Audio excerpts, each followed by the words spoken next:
13 channels it says we're live on out of 15 attempts, so that's good. Hello everybody, welcome to the show. We've got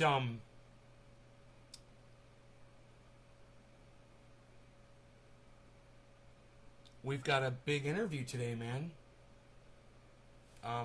With Hill D. Hey Nick, what's up, buddy? She's going to be here in less than an hour for an interview. We're going to have fun with that.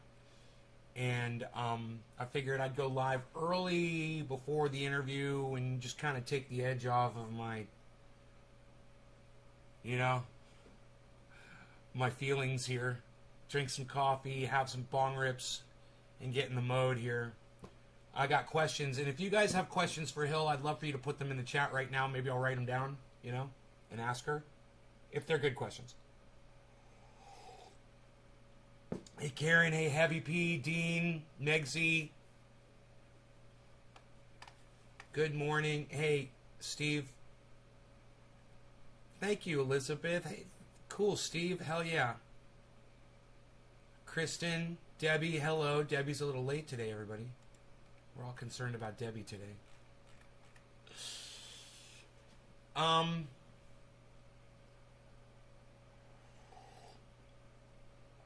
was going through some of Hill D's TikTok video uploads.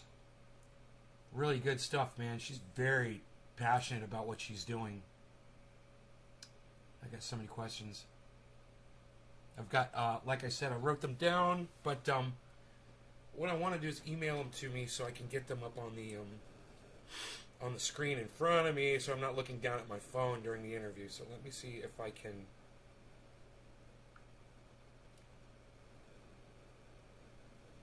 Okay, let's copy all of this. Copy. All right, let's go to email.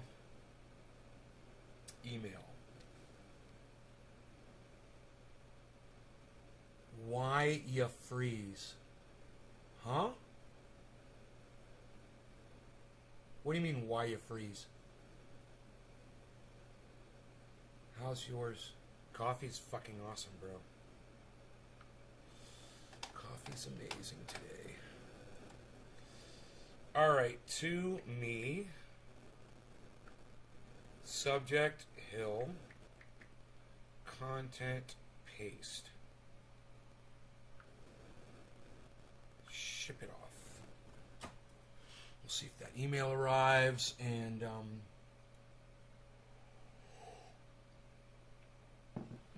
what's up, old man? Yeah, hey Jasmine. Yeah, you're blocked. Fuck off. Come in here, call me old man, you fucking prick. Ooh, all the mail's coming in.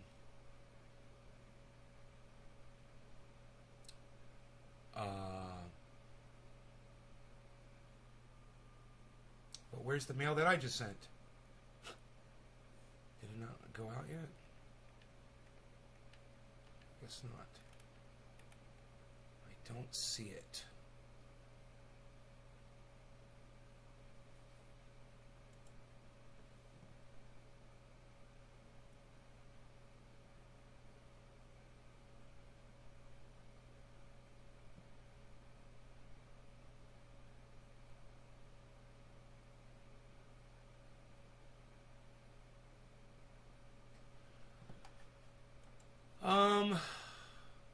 Why didn't the email come through, man?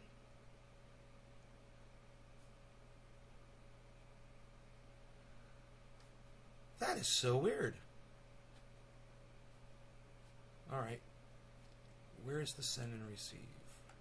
Okay, let's see if it'll come through this time. Oh, it sounds like that problem was on your end, Kristen. I think everything here was fine. I wasn't dropping any frames at all. Boy, I need to get these questions sent over, and they're not coming over. What am I going to do here? Maybe message them to myself on Facebook. More than one way to do this, I'm sure. Messenger. I'll message it at Doc Holland.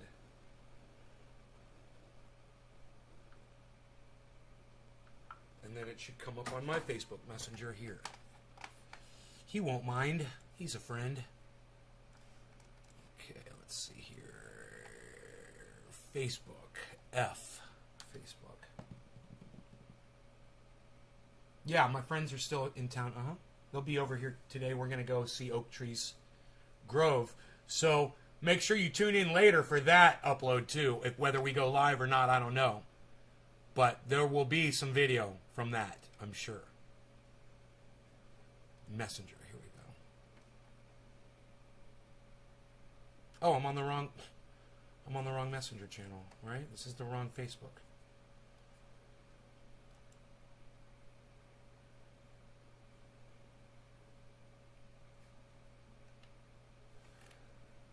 I want to switch accounts.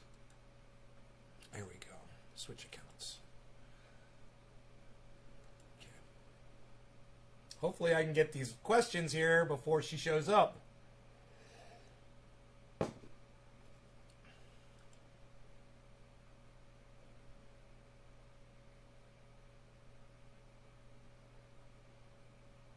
This is not my main... Oh, yeah, it is. Okay, cool.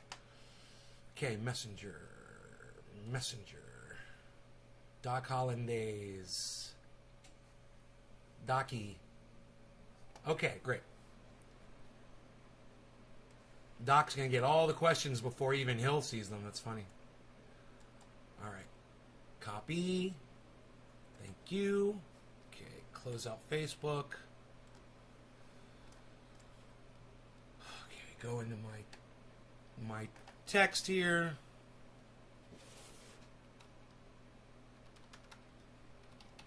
Paste in.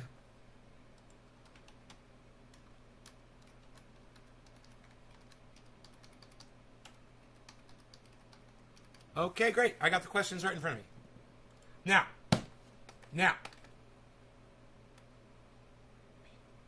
Off it, doctor. Didn't what? It's freezing. Are your friends still there? Good morning. You can message me. Oh, yeah, they seem cool like you. I want to call out Callie if I don't have a 215 card. I can't use triage oil for my pain. Pissed. Oh, you're pissed about your doctor. They're saying no to H.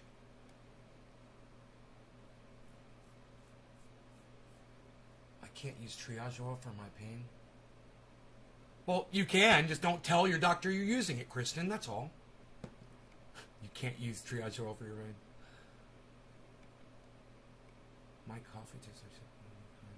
I'm going back to my Columbia coffee. Okay, good for you, Karen. All right, great. All right, so... we're all caught up on the chat. I got all my questions here. Let's see, what else? Oh, okay, she just texted me back.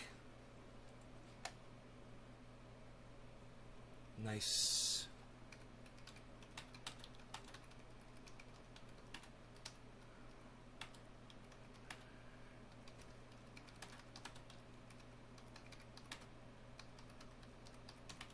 I'm getting the audience briefed, I told her.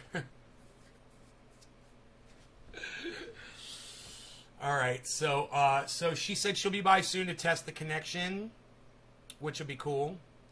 And if she wants to start the interview early, you know, if I get a bong hit in me, or should I do a dab? Bong hit or dab?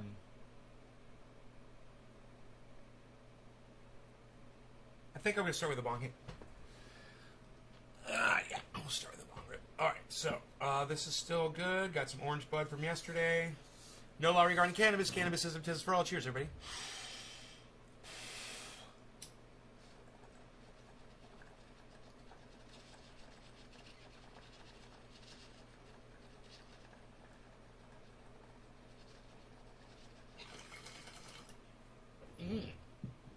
That orange bud never disappoints, man.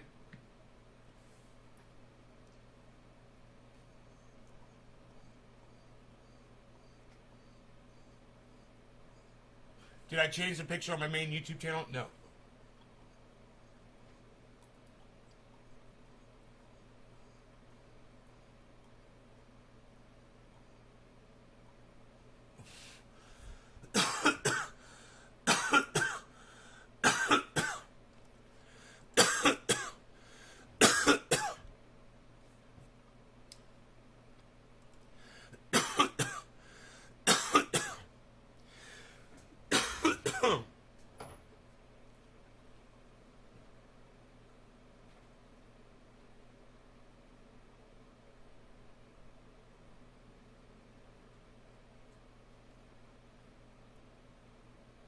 That was good.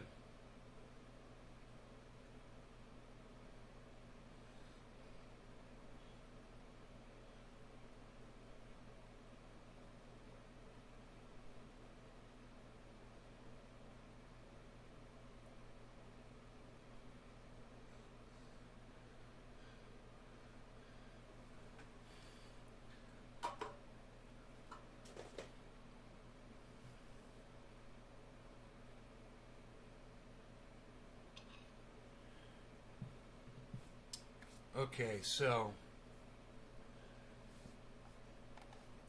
I'll leave this open here. Interview questions.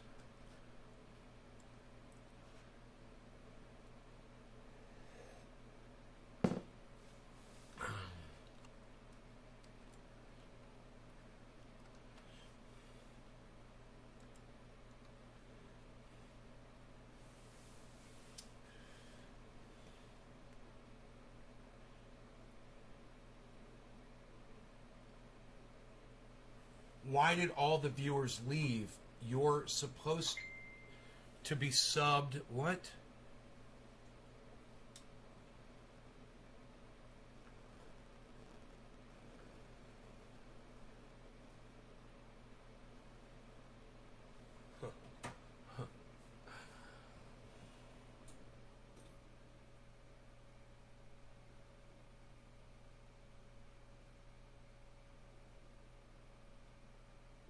Seems like only main channel gets traffic. I'll explain that to you, Dave. When I tell my audience to subscribe to all 6 of my channels or all 24 of my YouTube channels, they don't. Do you know how I know that? Because I've still got YouTube channels today that I've had for years that still have only 100 subscribers on them. So I can lead horses to water, but I can't shove their heads under it and drown them like they deserve to be. And that's basically all there is to say about that, bro. You know, people are only going to do what they want to do, and I can't make them do anything else. The fact that one of my YouTube channels only has 100 subscribers on it proves to me that people don't do what I ask them to do. Billy, what's up?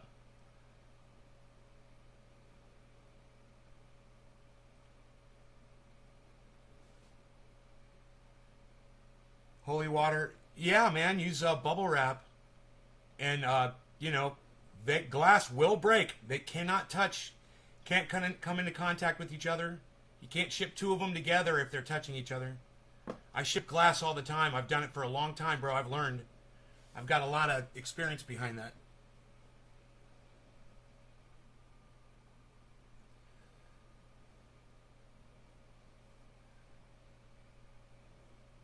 I mean, if that's what you're wondering. I mean, if it's holy water, shouldn't it be protected by God anyway on its journey? Isn't it already, like, insured by the man himself?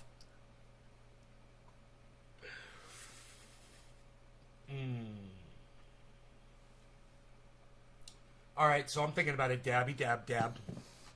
And look, do any of you guys have any questions you want me to ask Hill D for y'all? You have any questions? I've asked you guys to give me questions, and you know none of you guys came up with a single question for her. So let me know. It's not a long interview. I've just got a few questions. Because I don't know how involved she is in current events, politics, social issues, or anything like that. You know, so it might be more of a personal thing, more of a personal interview, but does she consume cannabis?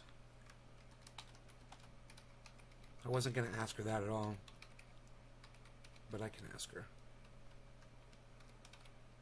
I saw her name, one of her names was Hill Dabs, and I was like, does she dab?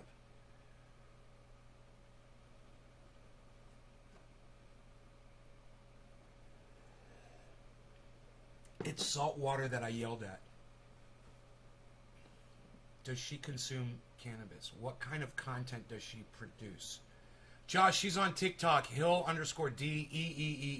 Mostly, cute, funny, short, hilarious fucking clips that are funny, you know, with her family or herself, you know, just singing along to stuff. She's got a great TikTok. It's hilarious. But recently, you know, she had things go on in her life, and it kind of changed her direction of what she does with her social media now. And she's using her social media now as a platform instead of just a thing to blow off some steam or have some cutesy little videos of her kids on. You know? It's I think she's finding her voice through social media. You know?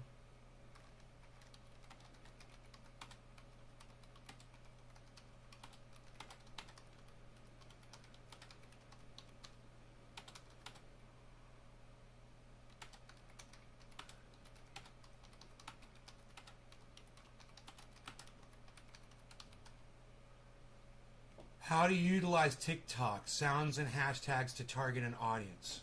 Okay, any TikTok tips?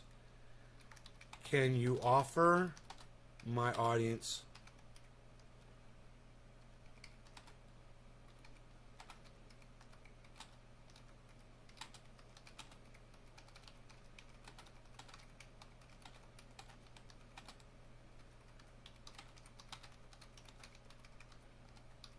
Okay, good question.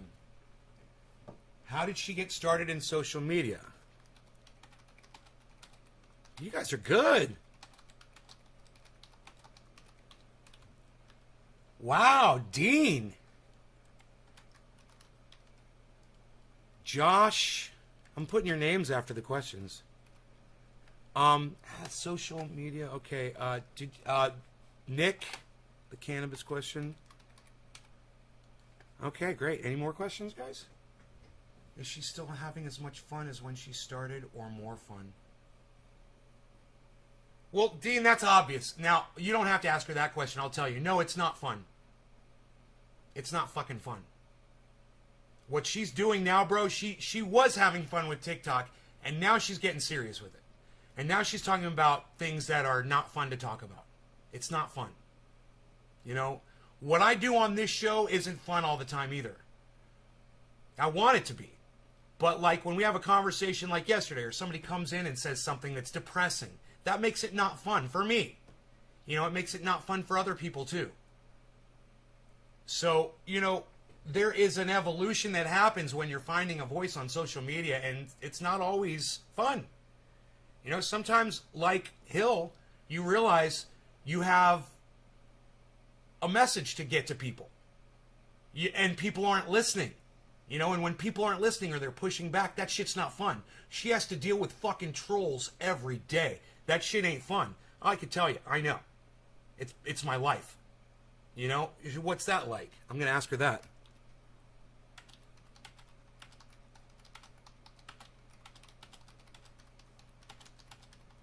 She responds to them in video. To the trolls sometimes, the people that ask stupid questions. You know, and she'll give them an answer, and she'll fucking roll her eyes at them. It's great. To let them know how obnoxious they sound.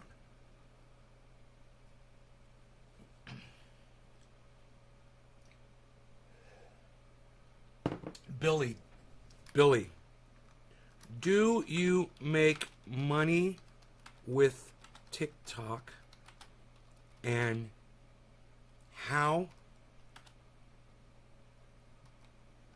do you monetize? Okay, bro. That's a good one, Billy. Thank you, Billy. Great question. Can I get some of your pole bean seeds? No. What's good? John Wayne. Hey, John.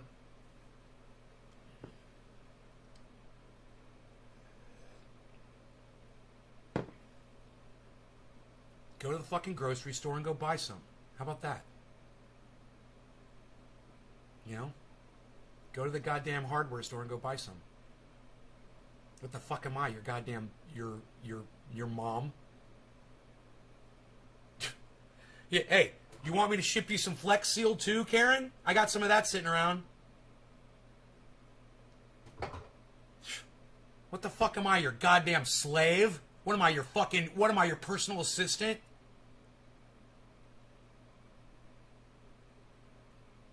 You're on TikTok, John Wayne? Are you? Have you ever heard of Hill_D, John Wayne? You enjoy my content, John Wayne? Well, thank you, John Wayne. I have no idea who you are, but thank you, man. Welcome to the show, bro. I was just about to get into it with one of my audience members, but luckily you've given her a reprieve.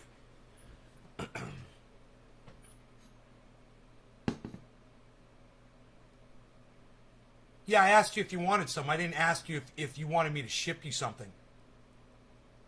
It was a rhetorical question, Karen. You should understand what a rhetorical question is.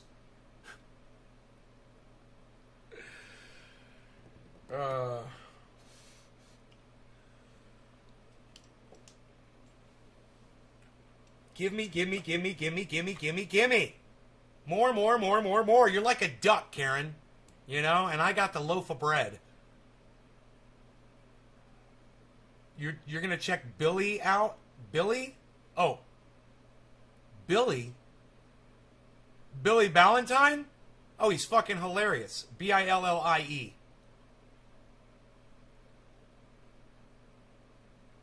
I'm not sure how it's accomplished. Me neither. You know what? I've been on TikTok for a week. Hill D was the first person that I saw, I think, on TikTok. When I turned on my TikTok, she was right there. And I was like, who is this? Yeah, why don't you do that? Karen? That's great advice. That is some great advice right there.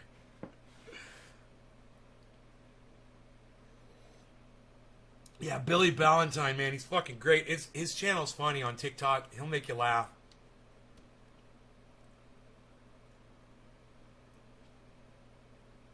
And they didn't grow. Only my store seed sprouted. Huh. And get lost.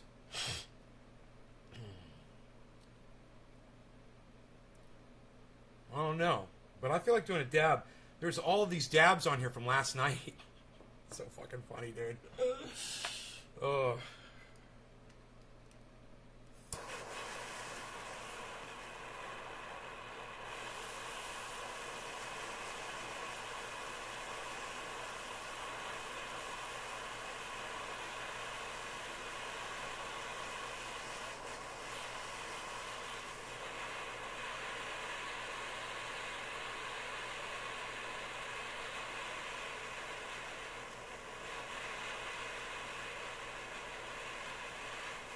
John Wayne, your brother watches me from prison? How the fuck are you allowed to watch me from prison? Oh my god. Well, let me say hello to anybody else that might be out there in prison watching me. Hello. I had no idea that people could do that. No law regarding cannabis. Cannabis isn't just for all. Cheers, everybody. Yeah, Big Jim's still here.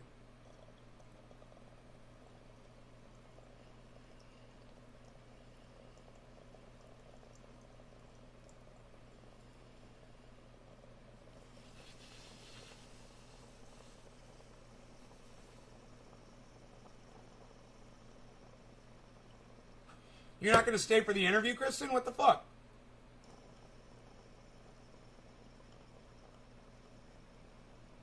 Jesus fucking Christ.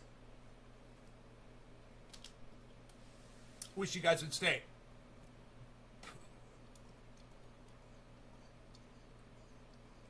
Stay and bring more people.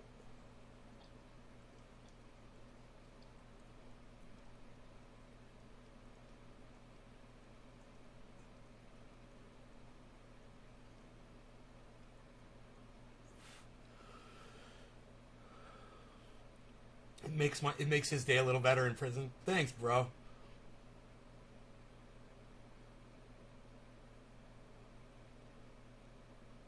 Oh, your acquaintance? Oh, Tiger King? Is he messaging you from prison? Is it the Tiger King? He likes tigers.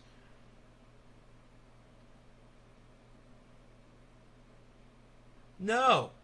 Shower power. No, you come back and you watch this video. You take us to the shower with you, Kristen. Don't you know? Jesus. Stay and watch the interview, guys. Don't leave. Are you kidding me, man? Hill D's coming in here. We're going to have so much fun. I got a bunch of questions. I got a whole page of questions.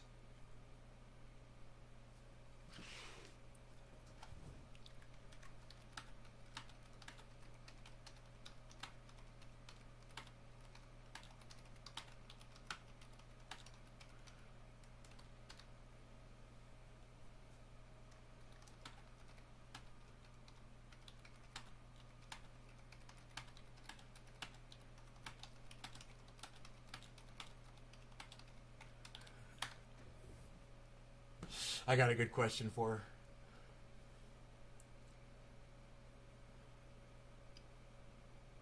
Can't wait for the interview. Thank you, Nick. Yeah, so I'll play you guys a little musical interlude. You guys want a little musical interlude?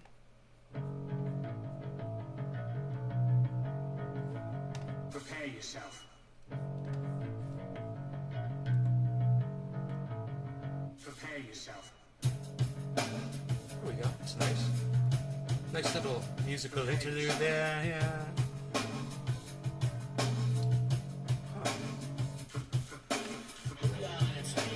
Not cool, man. Not cool.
How do you not know the main channel is down?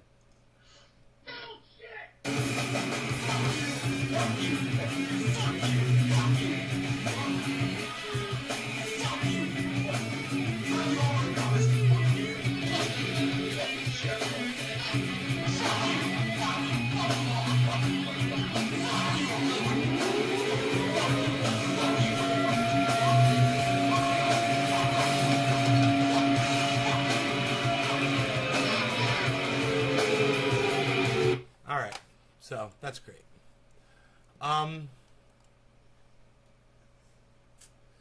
How do you not know the main channel is down, bro? They gave me a fucking medical misinformation strike, bro. Again.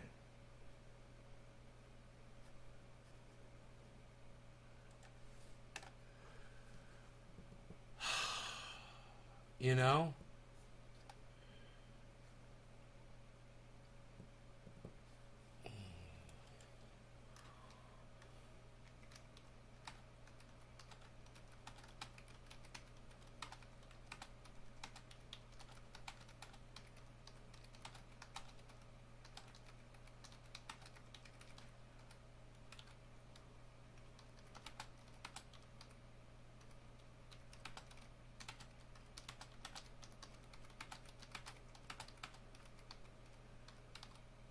More questions for her. When you see me typing, that's just me coming up with more questions.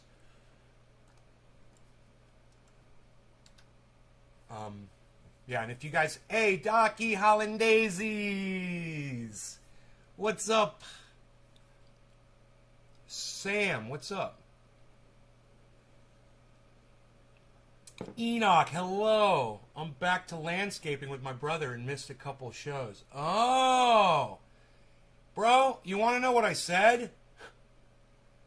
I had a whole conversation 3 days ago about parents and kids and vaccines and Pfizer, and they said I was putting out medical misinformation, you know, because I'm asking questions of my audience and they're responding. And dude, the whole time I'm telling people to get vaccinated and get their children vaccinated, and I'm giving out great advice the whole show, bro. I watched the show. And I'm like, and they gave me a strike, and I'm just like, this has gone so far. This has gone way too far, man. I mean, it's okay that I get striked for cursing. It's okay that I get strikes for bullying. That's fine. I'm okay with that. I'm not okay with us trying to have a conversation about things that literally determine whether or not we live or die. And YouTube is restricting that narrative. And that is...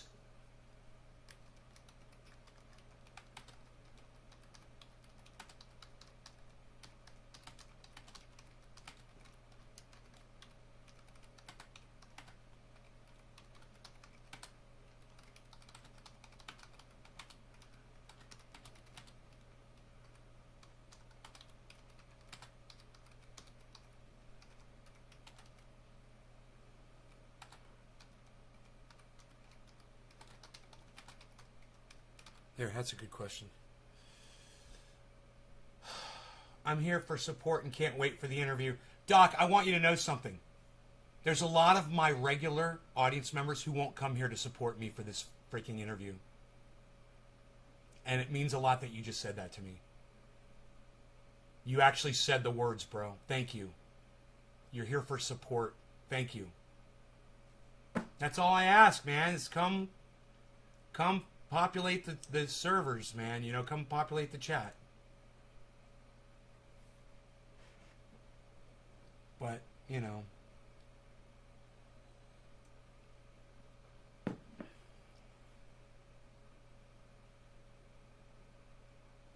Thank you, J-Bone.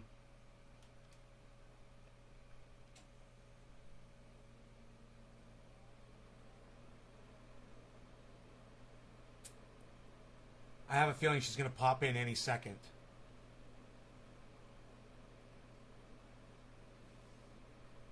Thank you, Doc. I appreciate you doing that. And I'm not a morning person. Thank you, Enoch. I mean, you guys think about all of the regulars in our chat that aren't here today. You know?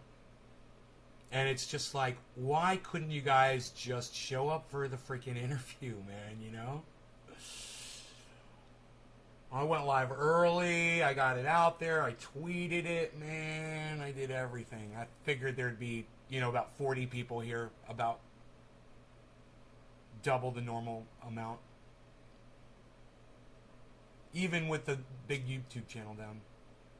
Dean, thank you. I appreciate your support, bro.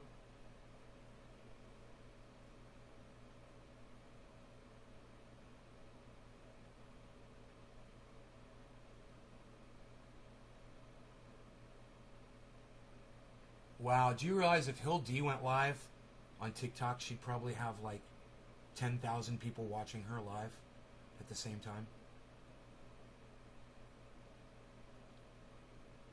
Think about that. God, man.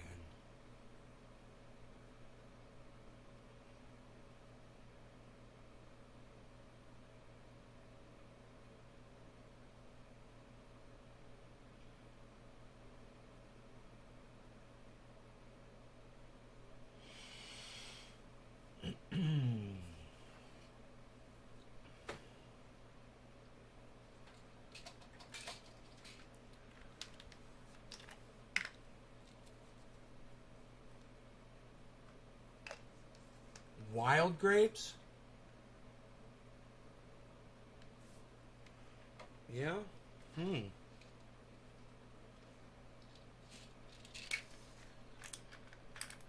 Oh, this one's already closed.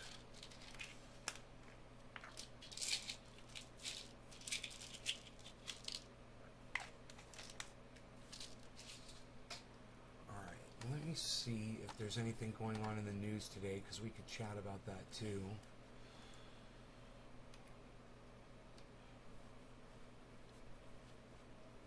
Just came across, okay, surveying deep in the woods of Colonial Williamsburg. Right on, Josh.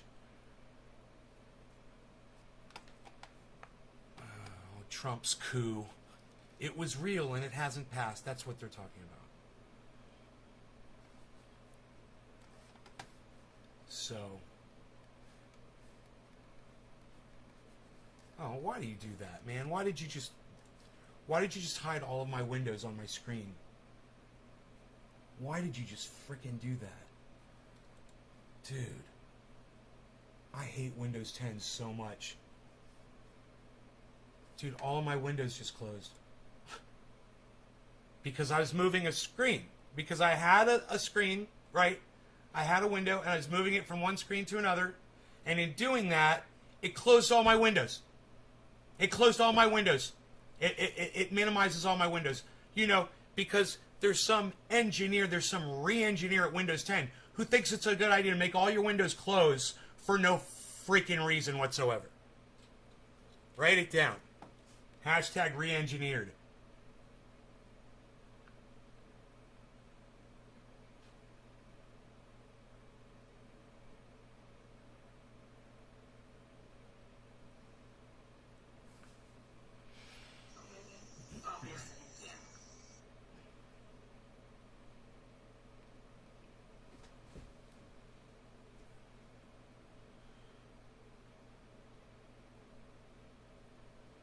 Can't show any drugs, you know.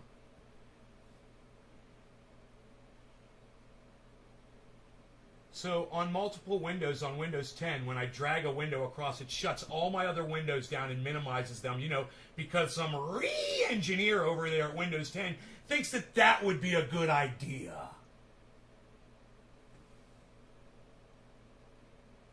Dude, something happened to my face when I did that, like animated me or something. It was really weird. So on multiple windows on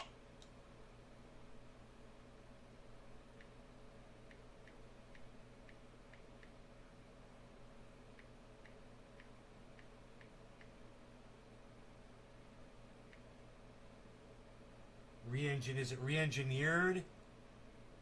I forgot the hashtag. Those bitches. Right? Right?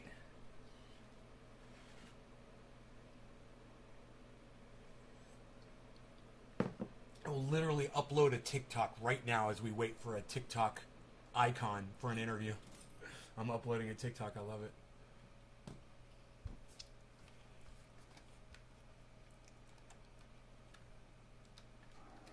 Look at this picture of Jean-Claude Van Damme. No. Fuck you, TikTok.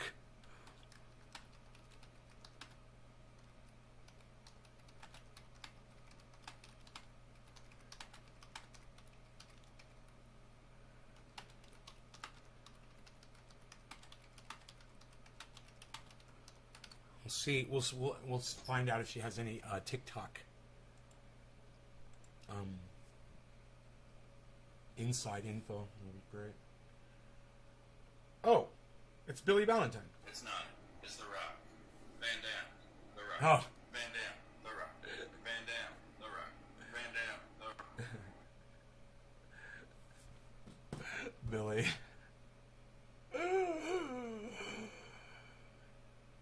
Oh. So, Orange Bud? Bong Rip? Anyone?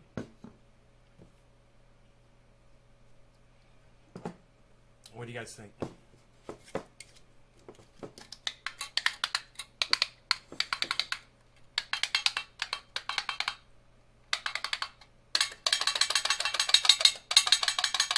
Orange Bud alert. Orange Bud alert.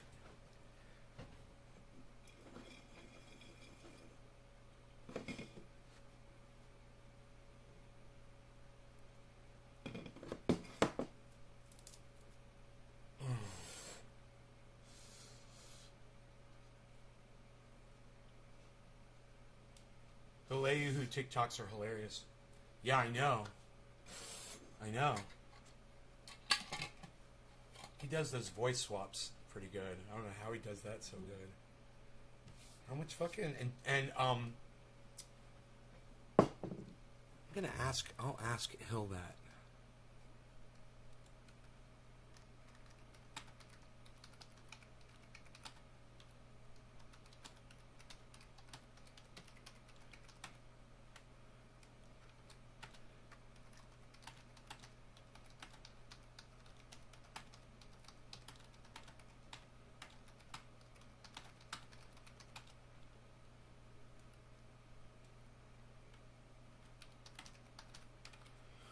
All right, so you guys want to see the garden? I think we could do that too, man. Really quick here while we're waiting.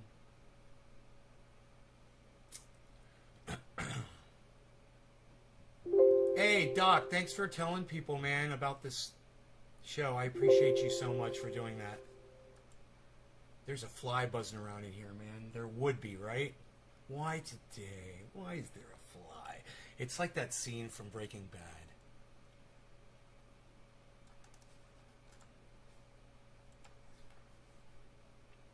Okay, here you go, everybody. Here you go. Enjoy that. Take a screenshot.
All right, give me 1 second, guys. She's here. All right, I'm just going to mute the mic for a second here.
Hey, everybody, you should be able to hear us. There's Hill, and you might know her as Hill_DEEEE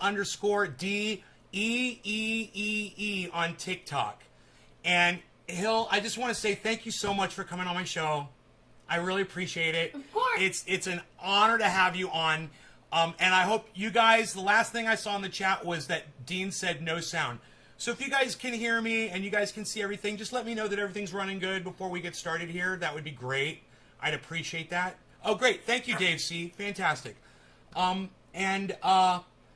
Is there anything right at the start that you want to promote that you got going on the internet that you want to tell my audience about? Actually, yes. I don't have it completely set up yet, but I'm in the process of setting up a nonprofit charity. The purpose of the charity is to aid families who have lost a main provider to COVID. I personally know several dads, grandparents, aunts, uncles, cousins, all these different people that have passed away. 2 million children have lost a parent to COVID. So I wanted to set up this charity. That's what my family does. When we're hurting, we help. So the charity itself will raise money. I'm doing that through t-shirt sales and merchandise sales, which I'm still working on because I'm trying to find the right domain to create it through. I've talked to a few small businesses here, and they just don't have the power to set up what exactly I want. So we're still trying, and then I'm trying to get it all legal and everything so that we can do this. But my goal at the very front of it is to, I know so many little children, like at my dad's work, 3 people died, including my father, and one was a 34-year-old man who had a 16-year-old daughter and a 2-year-old child. I want to buy their Christmas. It's really that simple. I just want to make them smile during such a hard time because I'm a grown adult, and this shit hurts. I mean, it stinks to lose a parent in general. It stinks to lose them young. It stinks to lose them to a global pandemic that's a politicized death. It stinks on so many levels. I can't imagine being a 2-year-old and losing my dad. I can't imagine being a 16-year-old girl and losing my dad. It's just, I want to help. So, yes, I am. Please keep an eye on my bios. There's links in my bios to be able to donate money. You can send anything to my Venmo. Just make sure you put in the link that it's for the charity. And we're coming together. Excellent. Now, if you could just do me one favor, when you're talking about important stuff like that, you could just slow it down to like 0.75 speed. Because this is really important stuff. And a lot of my audience members, it's going to just go right past them. So when you're saying important things like that, just slow it down a little bit for them because we're all getting high over here. And my audience is kind of on a learning curve. So just, Absolutely. Oh, man, you talk fast. So I have a feeling. Let me just say this. Hey, you guys can slow the video down on YouTube when you guys want to watch this back if she is talking too fast for you. But this is so important. So let's go over this a little bit. So she's starting a charity, and she's not getting all the support that she said she's looking for yet. So what's important is you guys can help by getting the word out. And the best way to do that is through her TikTok. And remember, it's Hill_DEEEE. Because as far as I know, is that where you're getting... Did I do it right? DEEEE, right? Yes. 4 E's. Yeah. And I want to talk to you about that name, too. Let me just ask you, right, was there a 3 E's at one point, and then you had to go to 4 E's, or did a channel get shut down or something? No, my original name was Hill_Dabs, and my last name is Dabs. So I didn't want my name to be completely... Once you hear Dabs, everyone thinks of marijuana. Sure. I mean, Sure. I didn't want people to... I didn't want to exclude an audience that didn't participate in marijuana by them seeing my name. I didn't want them to think I was solely focused on that. Right. And a lot of people don't realize it's my real last name. In addition to that, it's my real last name, so I wanted to take it off. Hill D is what a lot of my friends call me. So I started with the DEE, that wasn't available. 3 E's wasn't available on all networks. So I went with the 4 because I could keep the same username across all my platforms. Okay. Is there some special meaning to the E's? Like, was there? No. Because it could have been anything, right? You just like, let me just blah. That was it. Okay, cool.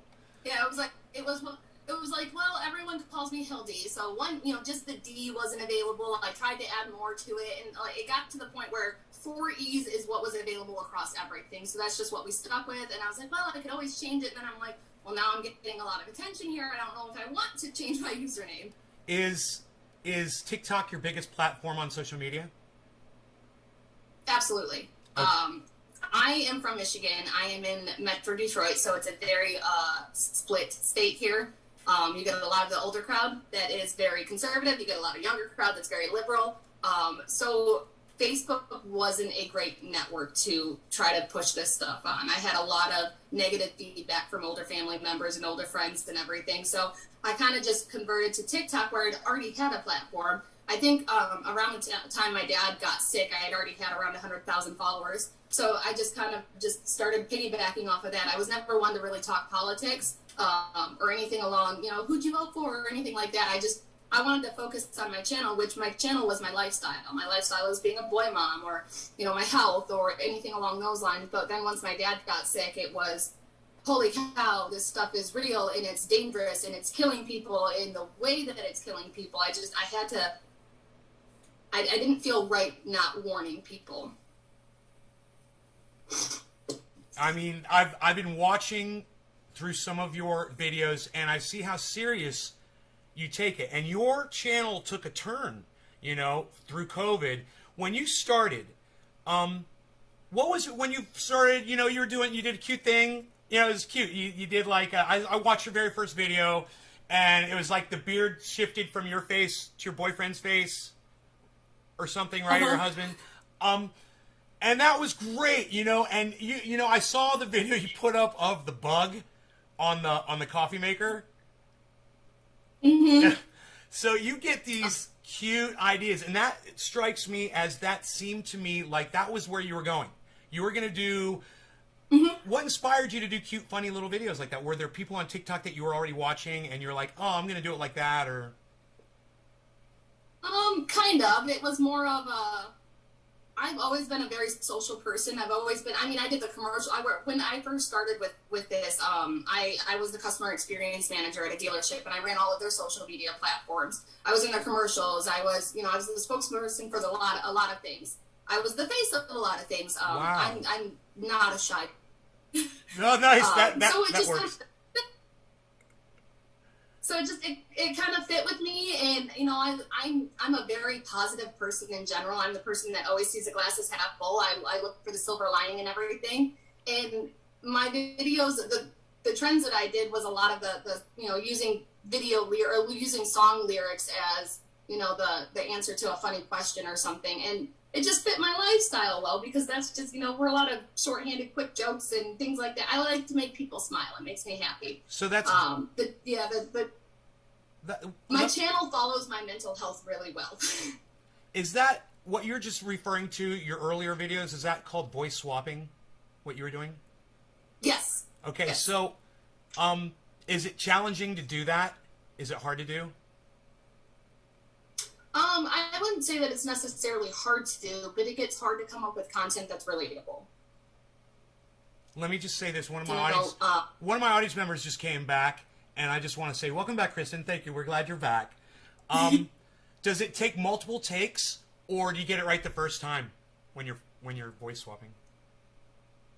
Sometimes I get it right the first time, but I'm a perfectionist as well. I have ADHD and OCD, so I get very particular in making sure I present my emotions in the right way, because what I feel inside sometimes isn't always what I display up front. So I like to make sure that what I'm displaying is exactly what I'm feeling. So sometimes it does take a few takes, or I get nervous and I mess up the line, or my kid walks in. Right. But sometimes that makes the video perfect, right? Those little interruptions. Mm-hmm. Yeah. Yep. So I thought TikTok. Sometimes I keep them. Sometimes what? Sometimes, yeah. Sometimes I keep them that way. Right. If it makes me really crack up, I'll keep it. Right. Exactly. That's why I like the little playback feature on TikTok, is you can see if it makes you laugh immediately, like right as soon as you did it, and you're like, oh, I chuckled. Okay, somebody else is going to chuckle too. That's a great feature. It's really cool. So, oh, absolutely. When I heard of TikTok, I mean, my first experience, and I'm a big horror movie buff, right? So my first experience to TikTok was seeing Hannibal Lecter dancing around like this in his living room, and it broke my heart. It broke my heart. I was like, not Hannibal Lecter. TikTok ruined the bad guy. And they made him into some kind of a, right? So I thought TikTok was just for kids and dancing. Image. And you know, what happened to TikTok, and when did it become a platform where people started taking it seriously all of a sudden? I think about when COVID started was really when you started hearing a lot about TikTok. It took off around then. Everyone was home and no one had anything to do, so you had a huge surge of people download TikTok. And then you had Trump try to ban it, so of course you get a whole bunch of Americans together and tell them they can't do something. And what are we going to do? We're going to try to do it. Right. Hence the problem with the COVID vaccine. I think a lot of people just looked at it for some form of comic relief, you know, some kind of distraction tool. We're finding a lot of the millennials, especially the female millennials in my generation, are just now discovering that they have ADHD. Because ADHD wasn't something that was presented when we were, hi, me too. Right. Wasn't something that we were presented with when we were kids. We were told that we had anxiety disorders and depression, and now we're having our kids tested for ADHD because we're seeing the patterns, and then we're realizing that we have it. So you get a lot of people that disassociate by scrolling through TikTok. It's a form of comic relief. It's a form of distraction. And then I think because it gained such a big audience, you had a lot of people that started relying on it for a reliable sense of information, especially the younger generations. You got a lot of older generations on there too, but you have a huge influx of younger generations that rely on social media as their form of information. So being able to utilize TikTok has been a huge help for a lot of people who, especially like doctors and advocates. It's a huge platform to get information out there. Like, look at the Gabby Petito case. I mean, how quickly would we have found her if she didn't have a social media account, or if she wasn't well known on YouTube? It would not have garnered the attention that it does. But you get so many people that see this video, and then the algorithm pushes it out, and then you suddenly have all these new leads and everything, and cases are getting solved. It's a huge advantage for everyone, really. Did you know that guy was guilty as soon as you saw him, like I did? Did I know that? I'm sorry? Did you know that her boyfriend was guilty as soon as you laid eyes upon him, like I did? I have a very strong feling. Yeah, that's good. I like whether it was intentional or not, or a crime of passion in the moment. It just doesn't sit right with me. Girls aren't that hysterical during traffic stops for no reason. That's usually reactive abuse. You know, it's when it's manipulated. It's a very common domestic violence tactic to make women turn like that, and then they look like the crazy one. Right. So, do you remember? I told you that my main channel got shut down a couple of days ago on YouTube. I was so excited. Yes. I've got a YouTube channel with 25,000 subscribers on it. I've also got 20. Oh, wow. I've got about 24 YouTube channels. The reason why I have so many YouTube channels is because I like to live broadcast. I've been doing it for years. And every time I would get in trouble on YouTube for doing something or saying the wrong thing, they would take my ability to live stream away from me. So I would just make a new channel. So now I've got all of these channels. That makes sense. Right. Well, the big channel is muzzled really bad, and it's mostly because of my COVID information that I put out there. My COVID information consists of reading news stories, relaying some of the nonsense that I see on CNN to my audience, giving them the real facts that I know, and when they do talk about facts on CNN, I relay those. And we talk about whatever the pressing topic is. Like, for instance, they're talking about children getting vaccinated 5 to 11 now, so we were talking about that. And I wanted some opinion from my audience. I asked them some questions. YouTube came back, shut me down for 7 days again, gave me a strike, my second strike on my big channel. So they'll take the whole channel away, all my content, everything, if I get 3 strikes. It's horrible. They bully you. So YouTube bullies me, right, for talking about COVID. So what I'm curious about is, how do you feel about censorship on subjects like COVID? Because I understand that there's a counter narrative, but isn't it better when people like you and I have the freedom to just dispel the myths instead of them trying to control because they're doing it wrong? Absolutely. Actually, before I joined this broadcast, the last video that I did was talking about how. Oh, something. Okay, sorry. The last video I did was talking about how a guy had said that he had gotten the vaccine and then he got COVID from the vaccine. So I did a response about how the COVID virus is not anywhere near the vaccine. You know, it's not. This is the different types of vaccines that they have available. Yes, the Johnson & Johnson one does does have an inactive form of a virus in it, but it's not the COVID virus. No. And I clarified that. It just got taken down for violating community guidelines. And then I have another one in here. So I appealed it, but I have another one in here too that's also violating community guidelines because I said that the CDC was a reliable source. And it's frustrating because we're the ones putting the correct information out. All of our information is easily verifiable through verified sources, and all it takes is a simple Google search to pull up the right link and be able to see, okay, this is accurate.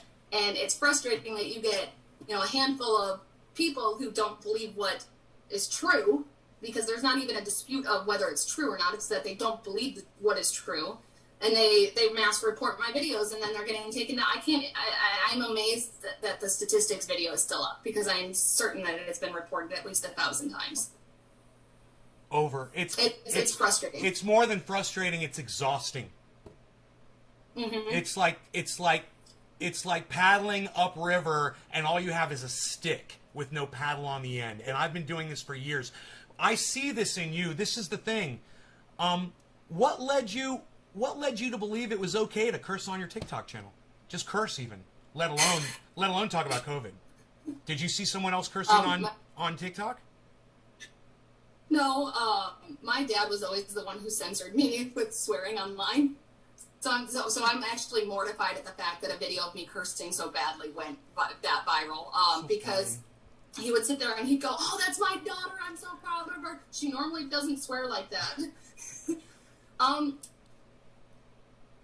I think words are words, and swear words convey your true emotions when they dictate it, and they convey a more powerful emotion. And in that moment of making that video, I was angry. I was very frustrated with the commenter in the corner who had been arguing with me repeatedly about numbers and how, COVID, there weren't really that many deaths or whatever the case was. And I got so frustrated that I jumped on there, and this was one of those first take videos, and did my math, and I'm like, no, you're wrong. Just stop. Your viewpoint is killing people, and this shit hurts. I don't want anybody else to deal with this, and too many already do. So swearing on my channel, I try not to, but in the same respect, my channel is definitely for people that are 18 and over, and if swear words truly offend someone, they shouldn't be on my channel anyways. You're motivated to get the truth out there. Yes. I mean, that is natural. It's just a natural thing. It's crazy when you feel like corporations that call themselves things like YouTube are working so hard against that narrative. And I want to see it stop. And I hope to amplify that anti-censorship message out there, Mm-hmm. See, I think a lot of social media platforms like to stay impartial, because if they pick a side, they're limiting their demographic, they're limiting their market. And they don't want to limit their market because they want to make the most money they possibly can. So if they take one stance, they're silencing the other half, and they don't want to do that because that's how they get a lot of the revenue. And a lot of these anti-vaxxers and anti-maskers, they post these videos of complete misinformation, but because it grabs the reader's attention or the listener's attention so well, it's bringing in a lot of viewers, and it's that alone is a benefit to platforms like TikTok and YouTube and Twitter.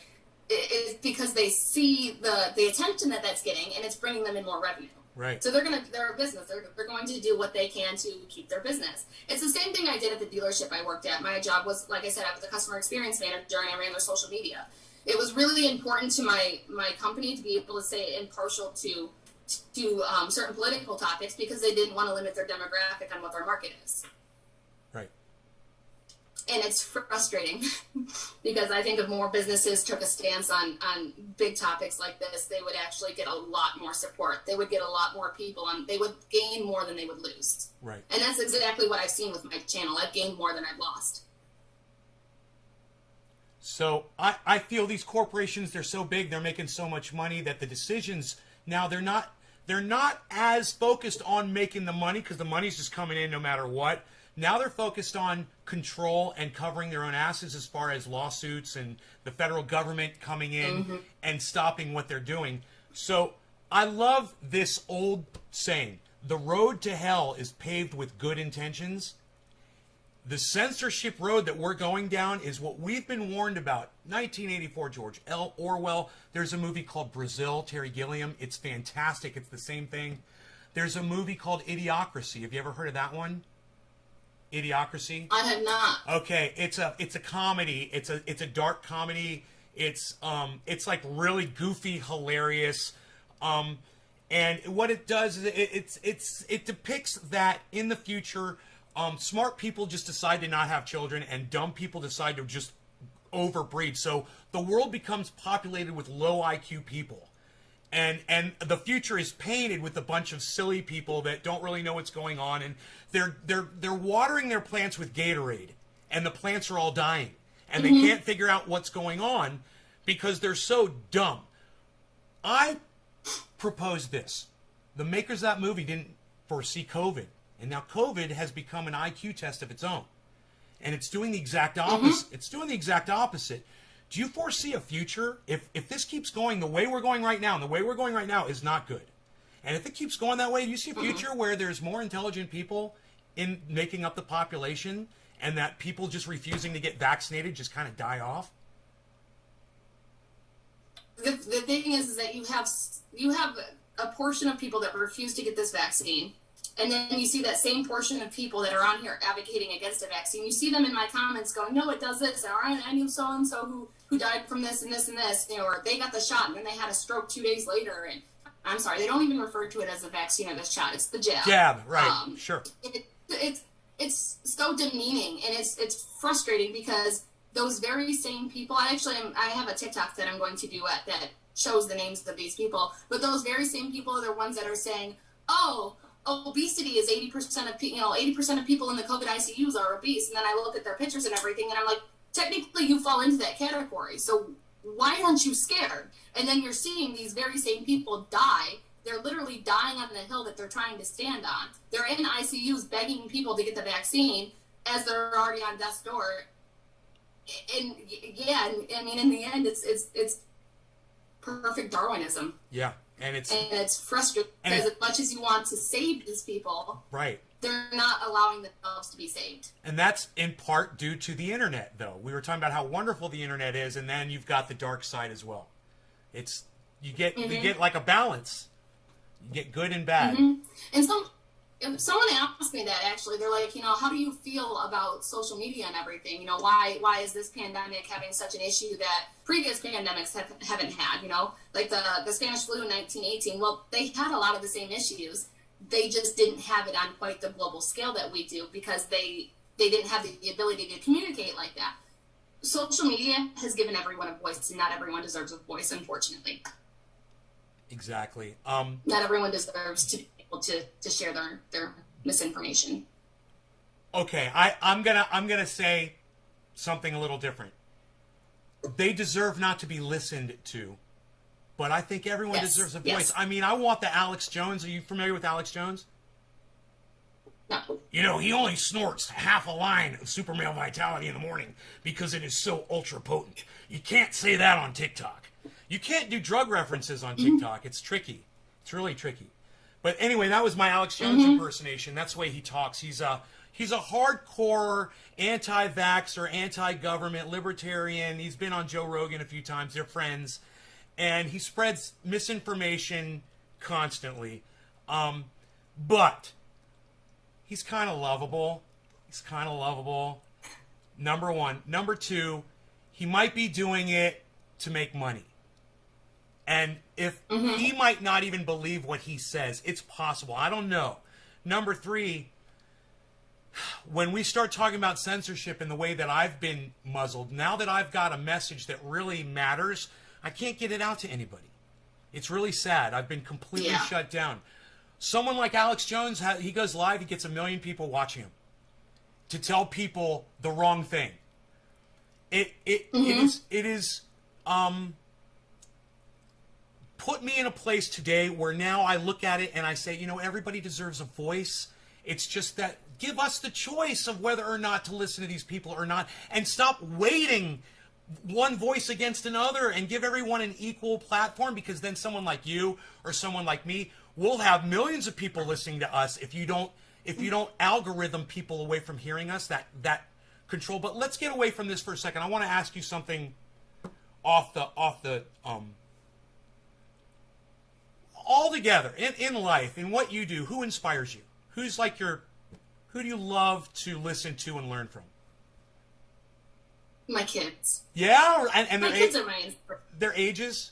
They're 9 and 10-year-old boys. And they are just the way that they look at it. They have very different personalities, very different interests, hobbies, thoughts, feelings, actions. They're very, very different and unique people. And it is so interesting to listen to them talk about things. It's so interesting to hear what they have going on in their life, and they're smart. They are so darn smart. And I know that every parent says that, but there is so much that we could learn from kids. Not talking fact-wise, but emotional-wise. There's so much that we can learn from them. And so I love observing them and watching them and just enjoying them grow. And then I grow from them because they have such an expansive depth. All right, well, Doc Holland is going to like this. Doc, this is a chess move right here. You ready, buddy? Who would you want your boys to look to for inspiration? I want them to look to when it comes to, well, I want them to look to me. Mother knows best. Mother knows. What about outside the family? I mean, did you have any external recommendations as far sources for them? When you hear someone speak, does it strike you as I love the way this person talks, or I like the idea that this person put out, or I like the technology that this person is standing behind, or anything like that? Even a corporation. I have always, I don't follow news outlets. I mean, I don't want to say that I guess it really depends on what the topic is. When it comes to like medical stuff or whether or not they should take things like a vaccine or not, I want them to rely on their doctors. And if they're still questioning what their doctors say, I want them to be able to go get second opinions. I feel like you should be able to have trust in our medical field. And if you don't trust our medical field, there's an issue there. Right. I feel like if it comes to like laws and things along those lines, they should be able to rely on our government. I mean, I'm not saying blindly follow our government, but at some point you have to have some form of trust in our government. Well, wait, can I stop you right there? Who's your favorite politician today? You had to pick one to go have dinner with.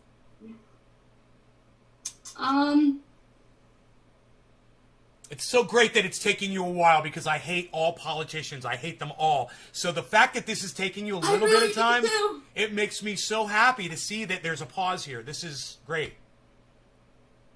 Politicians are phonies. If I could have dinner with anyone, I would probably sit down with Bill Clinton, Donald Trump, Joe Biden, and Obama. At the same time? I would sit down and go, fuck yes. I'm sorry, I swore. But absolutely. Hey, everybody, she swore. She swore on my show, man. You ruined it. I'd love to get them all together. Because in my opinion, when it comes to politics, they're all wrong. They're all in it for the wrong reasons. I feel like a lot of them are completely in it for the money or in the fame or the recognition. I don't feel like any of them truly want to get in there and make a change. I feel like America has totally screwed themselves over with the fact that we have two people to choose between. And I would love to get those, I mean, I was going to say, really any alive former president, I would love to get them together and really discuss what their views actually are, because they put out this image for the entire country or the entire world. I want to know what they think, because I don't personally align with any political party. I feel like a lot of my views are either left or center. And I want to, I know that there's a compromise for everything. I'd love to sit down with them and really figure out what those compromises are. Do you know who Graham Elwood is? No. Okay. He's a political commentator and a podcaster on YouTube. He did a movie. He produced a movie. It's called Earbuds. It's about podcasting. It talks about the way podcasting affects your audience. So you're a podcaster. That is what you do. You've been doing it for a while. Do you consider yourself a podcaster? You realize that you are a podcaster, that's what you do? I didn't realize I was a podcaster, but no, that's pretty neat. It is. I do enjoy it. So what a podcaster is somebody who uploads kind of like a flow of updated videos daily, weekly, where people can access it on the internet, whether it's audio or video. It's like a catalog of your life or whatever else you're trying to document. So Earbuds, if you remember that movie, you'll learn what you are, and you'll learn what you do for other people, and you will learn that what you're doing is maybe bigger than what you realize. So it's Graham Elwood. He's a comedian. He's warm. He's a big lefty, independent, he's very anti-government. He's a great guy, and you're gonna love Graham Elwood. Follow him on Twitter. Follow him on TikTok. Check him out. He's been on my show. He's inspired me, and I think he'll inspire you a little bit. But that movie, Earbuds.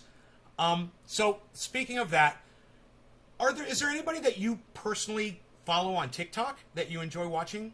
Like, are there any entertainers or any TikTok podcasters that you can think of, or is it more that you're just throwing your stuff on there? There are quite a few TikTokers that I follow, but most of the TikTokers I follow are the positive people.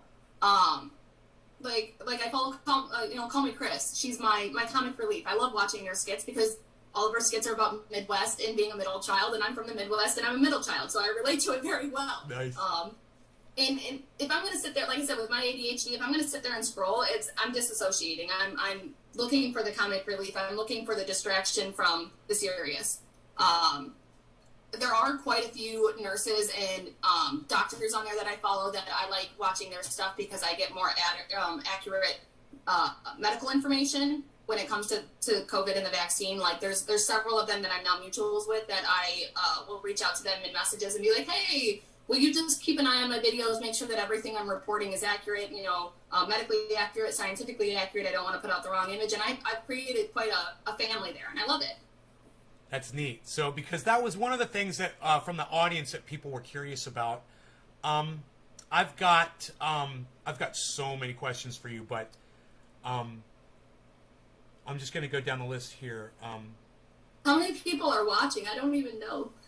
Well, on my show right now, I've only got 23 viewers live in the chat. But because you're doing this, a lot of people are going to see this video in the future. And once this video goes up on my main channel, I've got 25,000 subscribers there. So I'll get a few, maybe 1,000 or two. But if you promote this on TikTok, there's just going to go crazy. It'll blow up. So it depends on how many people you want to see it. So it's totally in your court. The ball's in your court. So I've been on TikTok for a week. I just started. What's your favorite social media platform? Is it TikTok?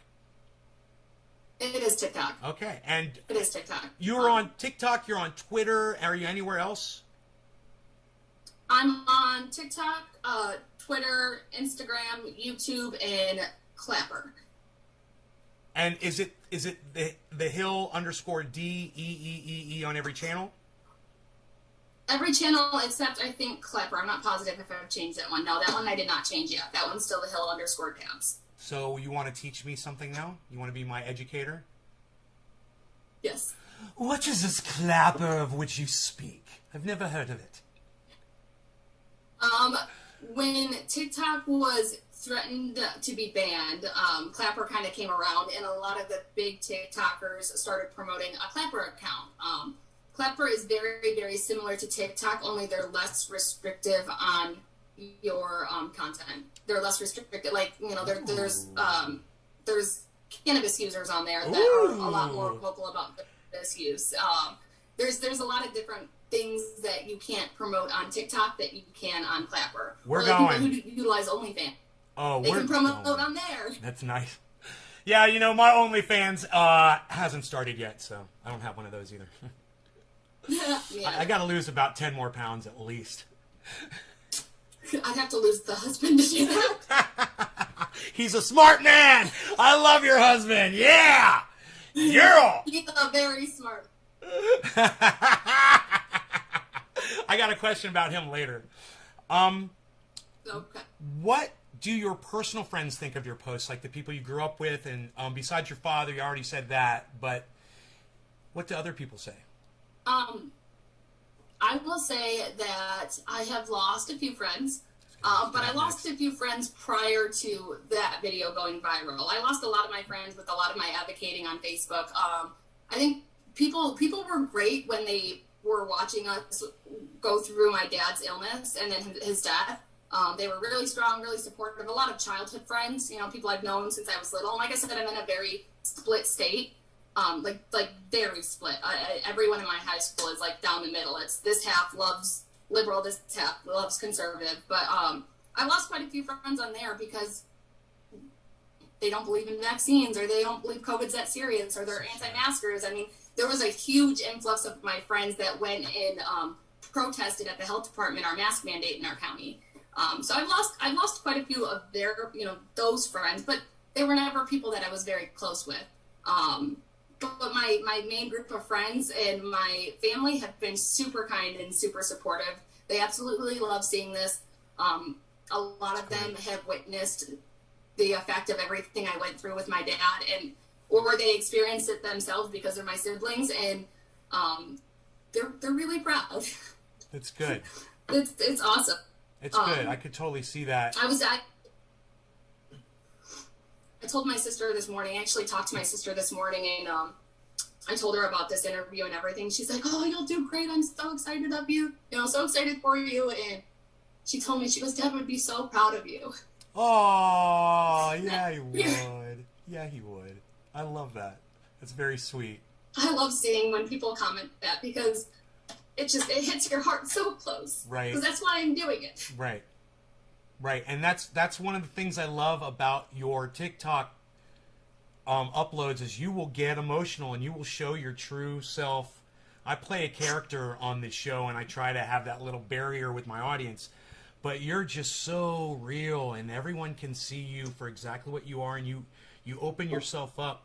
And that is a journey. You know, when you start, you're trying to be silly and cute and be a clown and make people laugh. And then all of a sudden you're like, well, here's the real me. What do you guys think? And then you find out who your true friends really are real quick. But but because you and I are opinionated and we put that stuff out there, what I found is you tell your friends this, say, I'm more opinionated, I'm more vocal than most people. You would find that you probably wouldn't like anybody if people spoke out as much as I did. Instead, we should be friends, and you should be thankful that it's out there. You know where I'm coming from, but we can still be best friends and disagree on some of the most important things. I mean, I've got my best friends. For a long time, my thing was religion, and I let that kind of keep me away from my friends. And I realized I was like, they can believe what they want to believe, and I can believe what I want to believe, and I need to stop this. And it goes to so much more than just religion. And then when you start applying that to all of your friends and your family, you can start healing some of those relationships that maybe were important to you. That you know, I've got some friends walked away from me because of Facebook, just because of the silliest, stupidest things. And I have yet to reach out to some of those people, and it's still, there's like a piece of my heart that's missing, you know, because they were always there and they're not there anymore. And I understand that feeling. A lot of those childhood friends really hurt. There was two girls, they're twins, 3 generations of friends. Our grandparents were very close, our parents were very close, and now, you know, we were close. They babysat my kids, and they got very angry at a video that I did. And I blocked the one on TikTok because of the stuff that she was saying, and I only blocked her because she was trying to out the person I was talking about. And I have a large platform, and putting someone's name out there when I'm frustrated with something, I don't want I don't want to hurt anybody. That's never my goal. I just wanted to vent. And so I blocked her, and then she removed me off of all of her social media. And then when I saw the comments that she was saying on this girl's status, it hurt. It hurt because I'm like, I've known you since you were a baby. I held you when you were a baby. I held your children when they were babies. You know, we've grown up together, and these are the types of things that you're saying about me. Aww. You know my heart. Right. Right. It gets hurtful. For the most part, I am that person that can get along with just about anybody. If we don't agree on something, that's okay. We don't have to talk about it. There's many other things that I love about you. The hard part with COVID and some of the people that are so outspoken with this stuff is a lot of it puts my life in danger, or it's a personal insult to my father's stuff. And I have to separate myself before I do something that I don't want to do, like demean them or call them names or be hurtful. You know, I'd rather just walk away for now until it calms down, and then we can discuss again. Right. All right. So, unfortunately, I have to take a quick break. I got to let my dog out, and I'm going to take a quick break, too. Can we take like a 2-minute break, and I'll be right back? Okay. Absolutely. You guys, I'm just going to go to a I'll be right back scene, all right? All right, and we will be right back. Thank you so much. Beazle, you want to go outside? Come on, buddy.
All right.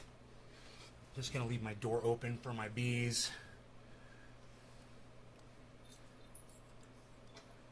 All right, everybody. We've changed our hairstyle. I threw it up. It was getting too much. So you see my hair up in all my videos. I'm usually running around cleaning, so it's always on my face. They're saying good interview. Hey, it's not over yet, guys. Hey, I'm going to pause for a bong rip. Everybody just calm down. All right? No law regarding cannabis. Cheers, guys. I mean, should I go pause for a bong rip? I as avid as I am, I was so afraid that people would discredit me because I was a marijuana smoker. But I also have several autoimmune diseases. I have insomnia, I have anxiety, and it's the one greatest thing that has helped me. I'm very particular with what strands I get. I'm very particular with when I use it. You guys, I had no idea she was going to say any of this because this is a cannabis-based channel. My audience is going crazy right now. So, can I ask you some personal questions about your cannabis use? Absolutely. How old were you when you first tried cannabis? I was 15. And what was it? I'm 30 now, so it's been. What was it like the first time you used it? When I was younger, you got back in my day, if you got dro, you were so important. You were so cool because you never got regs. And we smoked out of pop cans. Sure.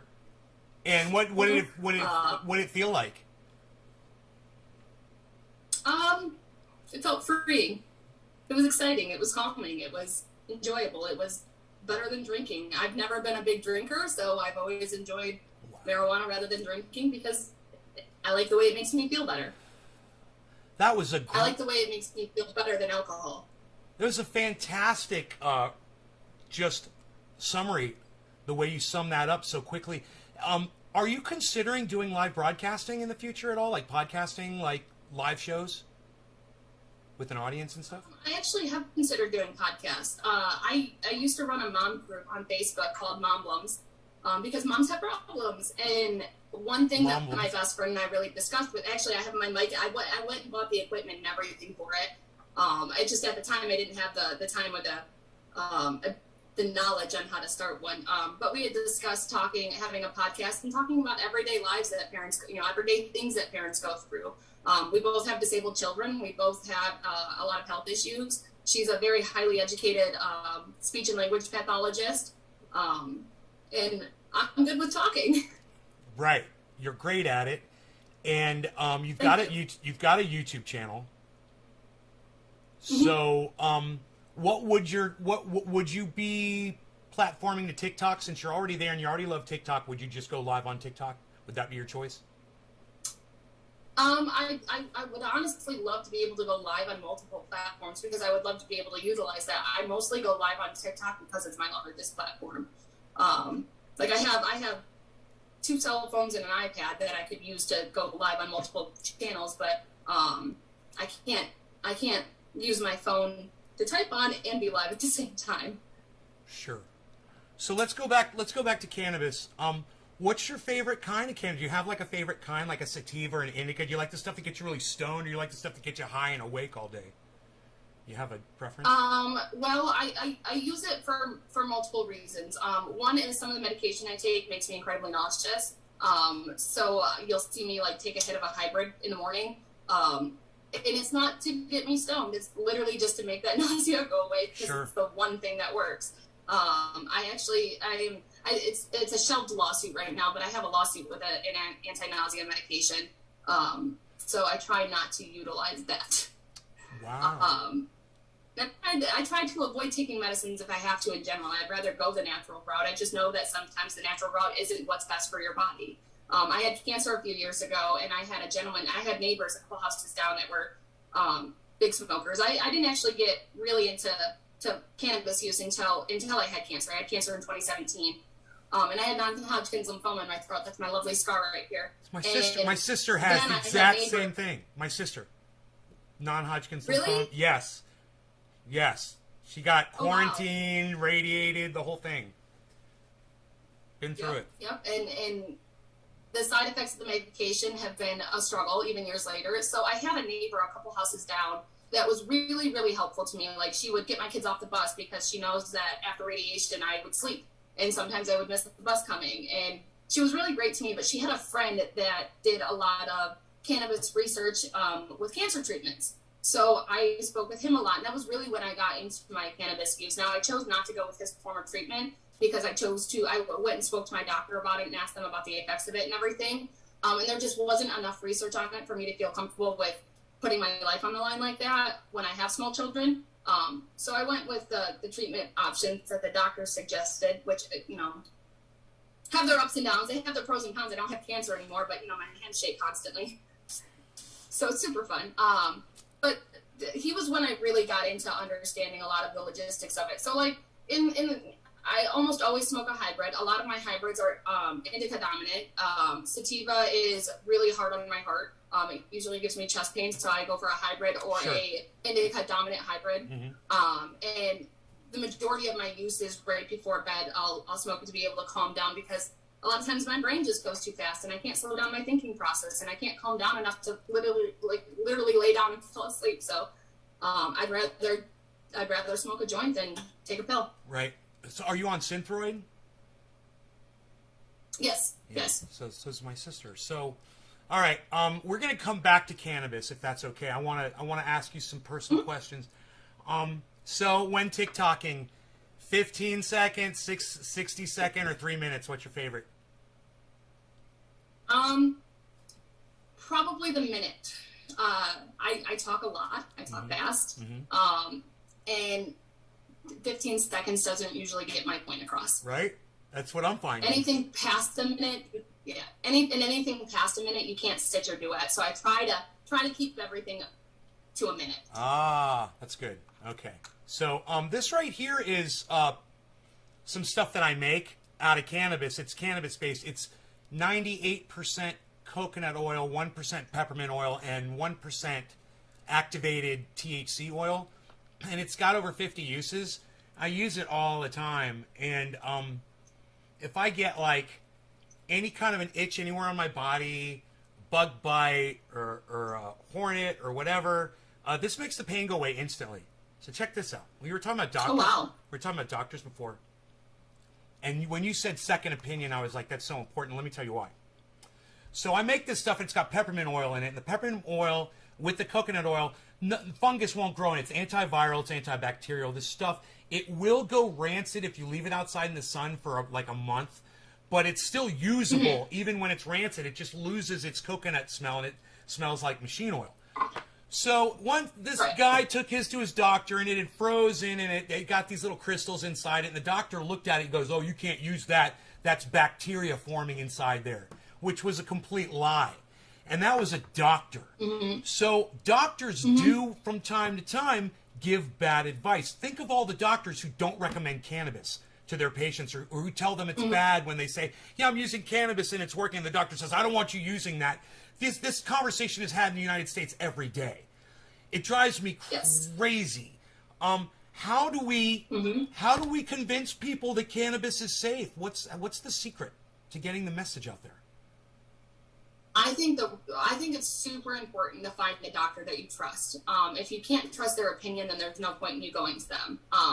So whenever I look for a new doctor, that's something that I definitely research. I research the bedside manner. I research their reviews. I research if anybody else has it, would recommend them. I'm really particular on that. My son was born with a bilateral cleft lip and palate, and when I was going through finding his pediatric plastic surgeon, I interviewed almost every doctor in 3 states. There was no way I was going to allow someone to work on my son's face if I didn't trust them completely with his life. That was my son's face, and it was his life on the line. So I'm super for advocating finding a doctor that not only fits you, but a doctor that you can trust that has a reputable reputation. I know that we've had some very bad experiences with doctors before. I know my parents have had an experience with a corrupt doctor that almost ended my life. You got to take the good with the bad. There's always going to be bad in every field. Right. But you have to be able to find the ones that you trust.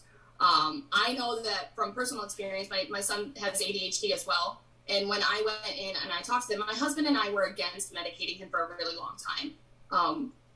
We discovered his ADHD when he was around 3, but around 7 was when the school started telling us, hey, we need more resources for him. So I switched pediatricians to one that came highly recommended.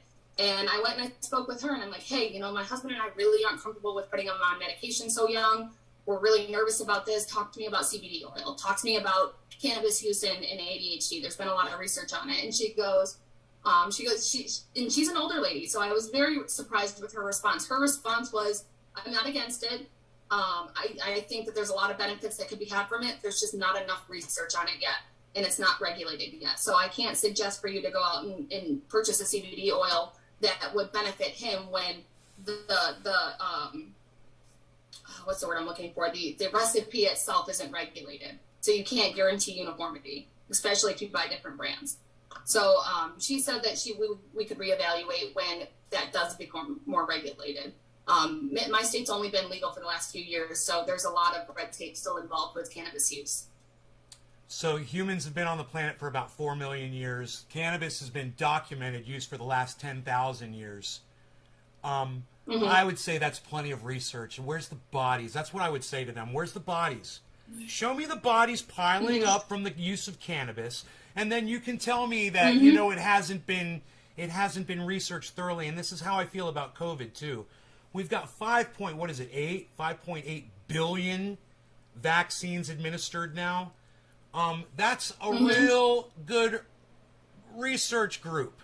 There's never been a larger research group than that I know of than 5.8 billion people. I mean, it's like the research is out. I mean, the cannabis, the research is out. COVID, the research is out. That's just grab them by the shoulders and shake them until the facts start sinking into their brain, because nothing else is going to work, it seems now. So this is my next question. When you get your feedback on your TikTok, how many people have said, hey, you know what? You changed my mind. I went and I got vaxxed. Thank you. You hear that? Actually, I was telling my sister this morning. It's gonna make me cry.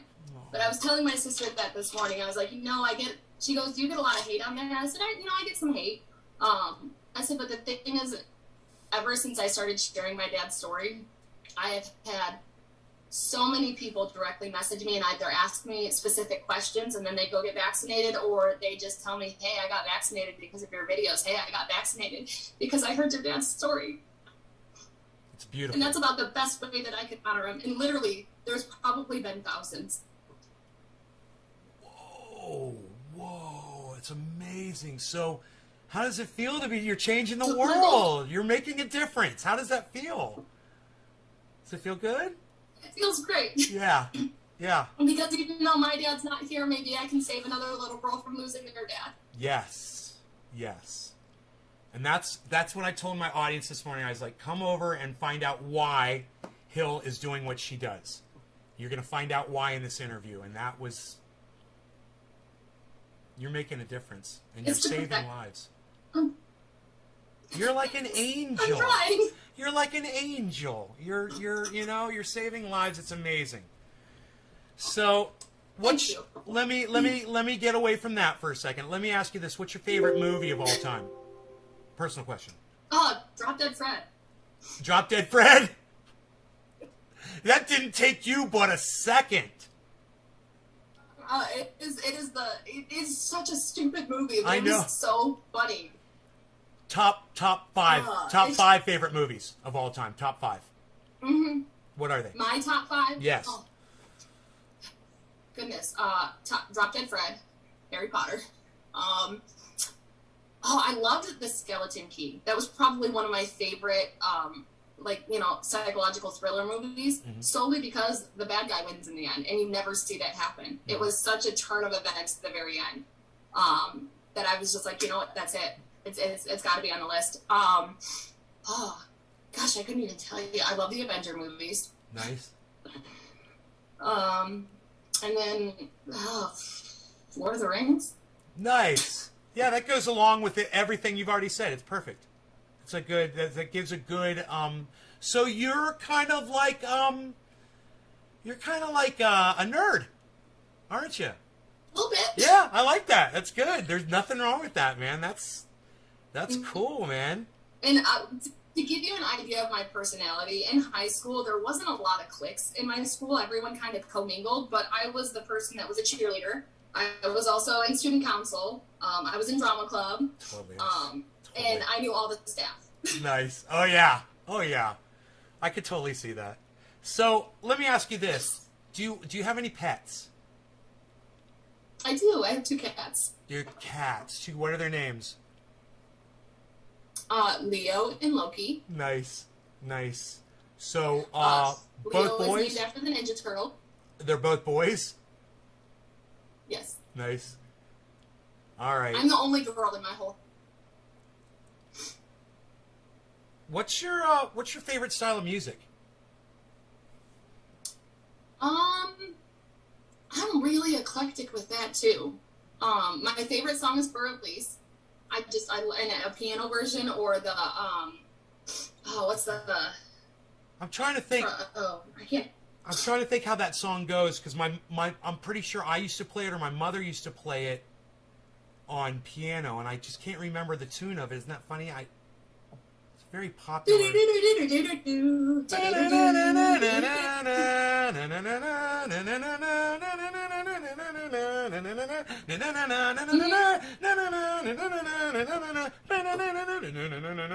Exactly. Oh, that's your favorite song in the whole world. I love that. That is my favorite song. I'm very eclectic with it. In the summertime, rolling my windows down, I love jamming out to country music. My husband, whenever we have bonfires, he's a big classic rock fan, so we'll put on some classic rock. I love this guy! I got a good question about him coming up. I love this guy. All right, so, what? Say it. I said he's a great guy. He's wonderful. We've been together 11 years. Of course he is. Look at his wife. You know? He's got to be a great guy. All right, so, Yeah.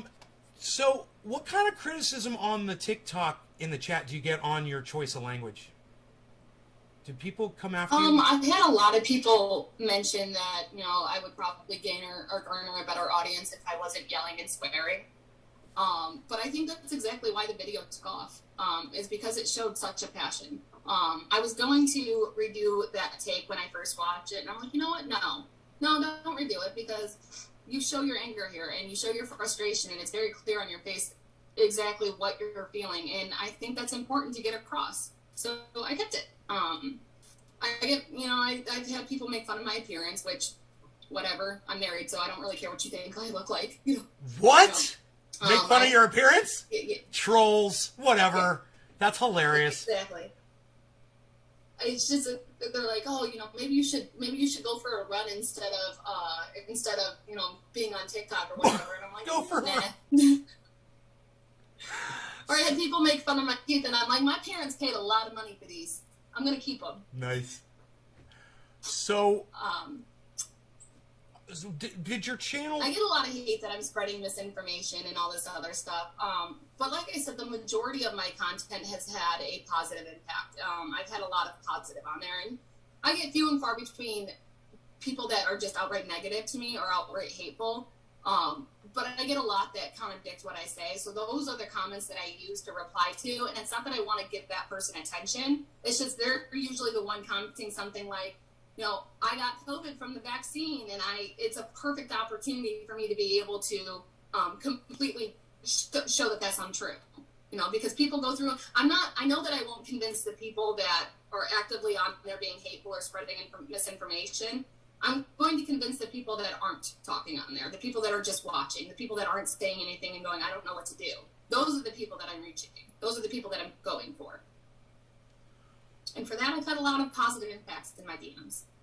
What was the channel's status before that one video came out where you were cursing about getting vaxxed? Just get the fucking vax. Were you already popular on TikTok, or did that like propel you? That one video? At the time of that video going viral, I had already had around 190,000 followers on TikTok.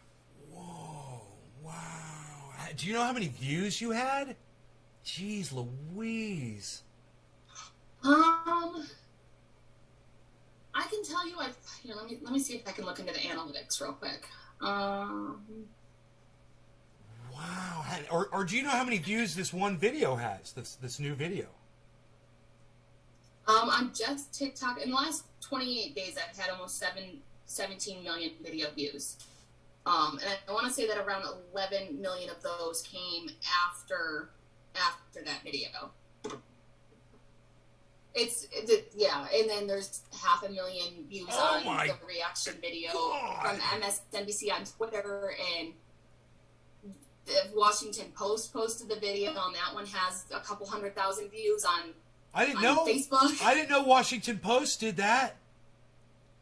They did the other day. I shared it on my Facebook, and my Facebook is actually pretty private to just, you know, like people I know personally, so I don't usually, like, I'd probably add you on there, but I wouldn't add, you know, any Tom, Dick, or Harry. I'm Ben Shader. I'm Ben Shader on Facebook. 6 Ben Shader channels. Ben Shader. Ben Shader. Okay. No, that's a joke. And then the whole Facebook. That's a joke on my show because I never talk about my real name on my show, so they're all probably laughing their asses off right now. Okay. So, who's your favorite comedian of all time? You know what's funny is my husband could answer that question because he's the one that puts on the music. He's the one that puts on the TV, and he picks up. My ADHD makes me so indecisive that I have to meal plan my dinners 2 weeks in advance, or else I will sit there for 3 hours deciding what to eat for dinner. Is he around? Is he around? Can you ask him? He's working. Oh, can you text him? You say, who's my favorite? Say, honey, who's our favorite comedian? Let's see what he says. Let's see.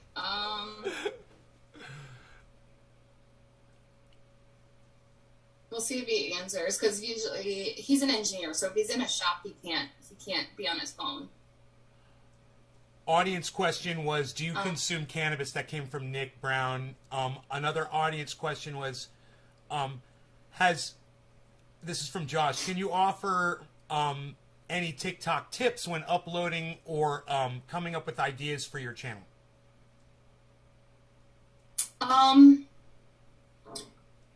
would say the more you enjoy the topic, the more passion is going to come through, and TikTok loves passion.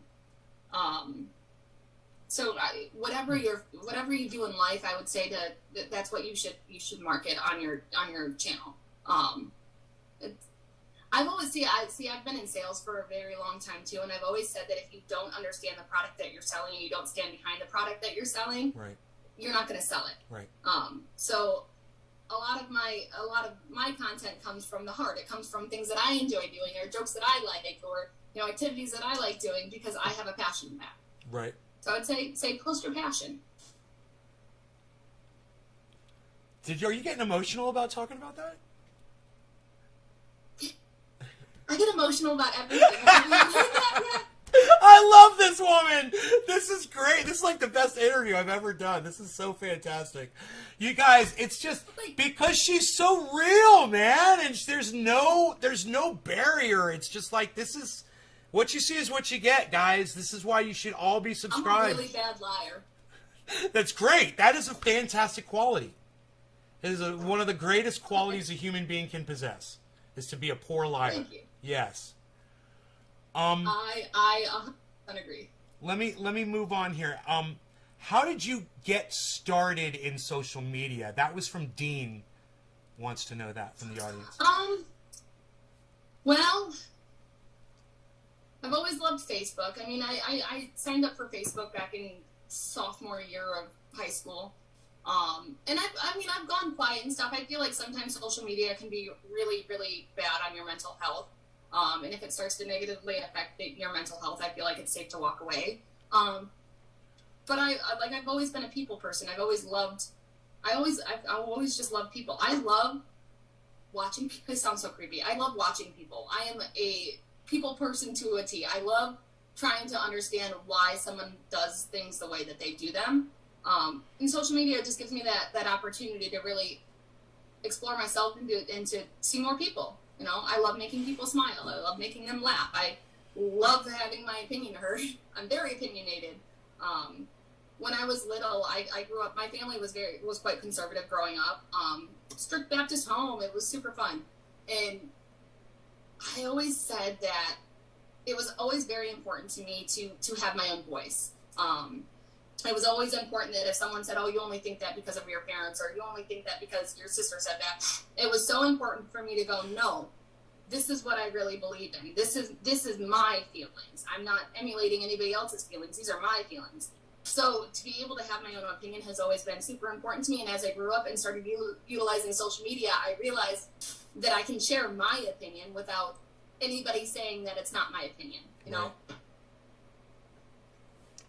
So yeah, social media makes that, it multiplies it. It's like an exponential level of amplification for your voice sometimes. It just seems like, I've put things on social media sometimes and hundreds, if not 1,000 of my friends would see it. And I was like, really? That's the one thing I really didn't need anybody to see. I really wanted them to see this one that's got 1 like and 1 share. That was the one I wanted them to see. Why does it do that? It's so funny. Yeah, it's always like I said, of all videos to go mega viral, it's the one where I swear at it and I have a towel sitting on my floor. Right? It's like, I'm at my worst. That's the one that made me famous. The one where I was at my worst, right? But you were not at your worst on that video, because I saw that video. I think it was the first video I ever saw on TikTok. So I downloaded TikTok and boom, there you were. And I saw you and I looked at my audience and I go, who's this? And I was like, and why is she talking just like me? And I'm like, you know what I said? I was like, I think I do have a daughter, and I found her. This is my daughter. I was like, I didn't realize. This is great. Found my daughter. It's the passion and the way you talk. And I've been doing this for a long time. And when I'm angry about something, I sound very similar to you. It's a human thing, and you don't get to hear it as much in people because everyone's kind of scared that no one's going to want to be their friend anymore. It feels good to just let it out, you know. Somebody's here. I agree. Oh yeah, my friends are here, but they're visiting from Orlando. I'm in Northern California. Okay. And they've been here for the last few days, and they knew this was going to be going on, but they're going to sit out here on the porch and hang out while we do this. Let me see. I've got some really good questions for you. So this is from Billy Ballantyne, and Billy Ballantyne, I suggest you follow him on TikTok too. It's IE, Billy with an IE. He's funny, okay. And he's an actual clown, like a real clown in real life. And turns out he's allergic to the frickin' makeup, the makeup that he put on, and he couldn't do it anymore. So now what he does is he creates these incredible things, creepy stuff. I collect them. He's got all kinds of people all around the world that order things, whatever they want. He can make it from anything. It's great. But then he's really funny too. He makes you laugh. Well, he's got a question for you, and he says, "Do you make money with TikTok, and how do you monetize?" I joined the creator fund, probably when I had under 100,000 followers. It was right around the time that they launched it. So I do get paid for views, but it's a really minor amount. It's like something like $1 per 30,000 views or something like that. It's not anything to take a career out of. Not unless you're someone like Call Me Chris or who has multiple. Charlie D'Amelio probably makes a ton of money on TikTok views, but I do make money off of it, but it's a really minor amount. I'll say that I made probably close to $400 off of the video that went super viral, the one with over 8 million views. And I called my siblings, and they're like, actually, I have a group chat with them, and I called them, and I'm like, hey, this is what's going on, and this is what I made. And my brother, he goes, well, that's my dad too, so I'd like a cut. Yeah, sure, he was right? teasing, but I told him, I told him, I said, no. I said, what I'm going to do is I'm going to take us all out to dinner. And he goes, really? And I was like, yeah. It's like, Sagano's was my dad's absolute favorite restaurant. He loved Japanese hibachi grills. Absolutely loved them. It was the last restaurant I went to my dad with was Sagano's. So I said that I was going to take all of my siblings out and all of their spouses out, and my mom and my stepdad, and we were going to go to Sagano's, and we were going to spend the money I earned off of Dad's video, and we were going to celebrate, what his story has done. Oh, that's awesome. So, Thank you. you guys did that already? Did you go out yet? Nope, not yet. Okay. I'm waiting to get paid on it. So that's gonna be like so amazing. I can't even imagine. I cannot wait. Okay, so this is a question. This is a fun question. We're getting near the end. If you're getting tired, I didn't know how much time you had. So this one you should like though. What is the funniest thing your kids have ever done? Gosh,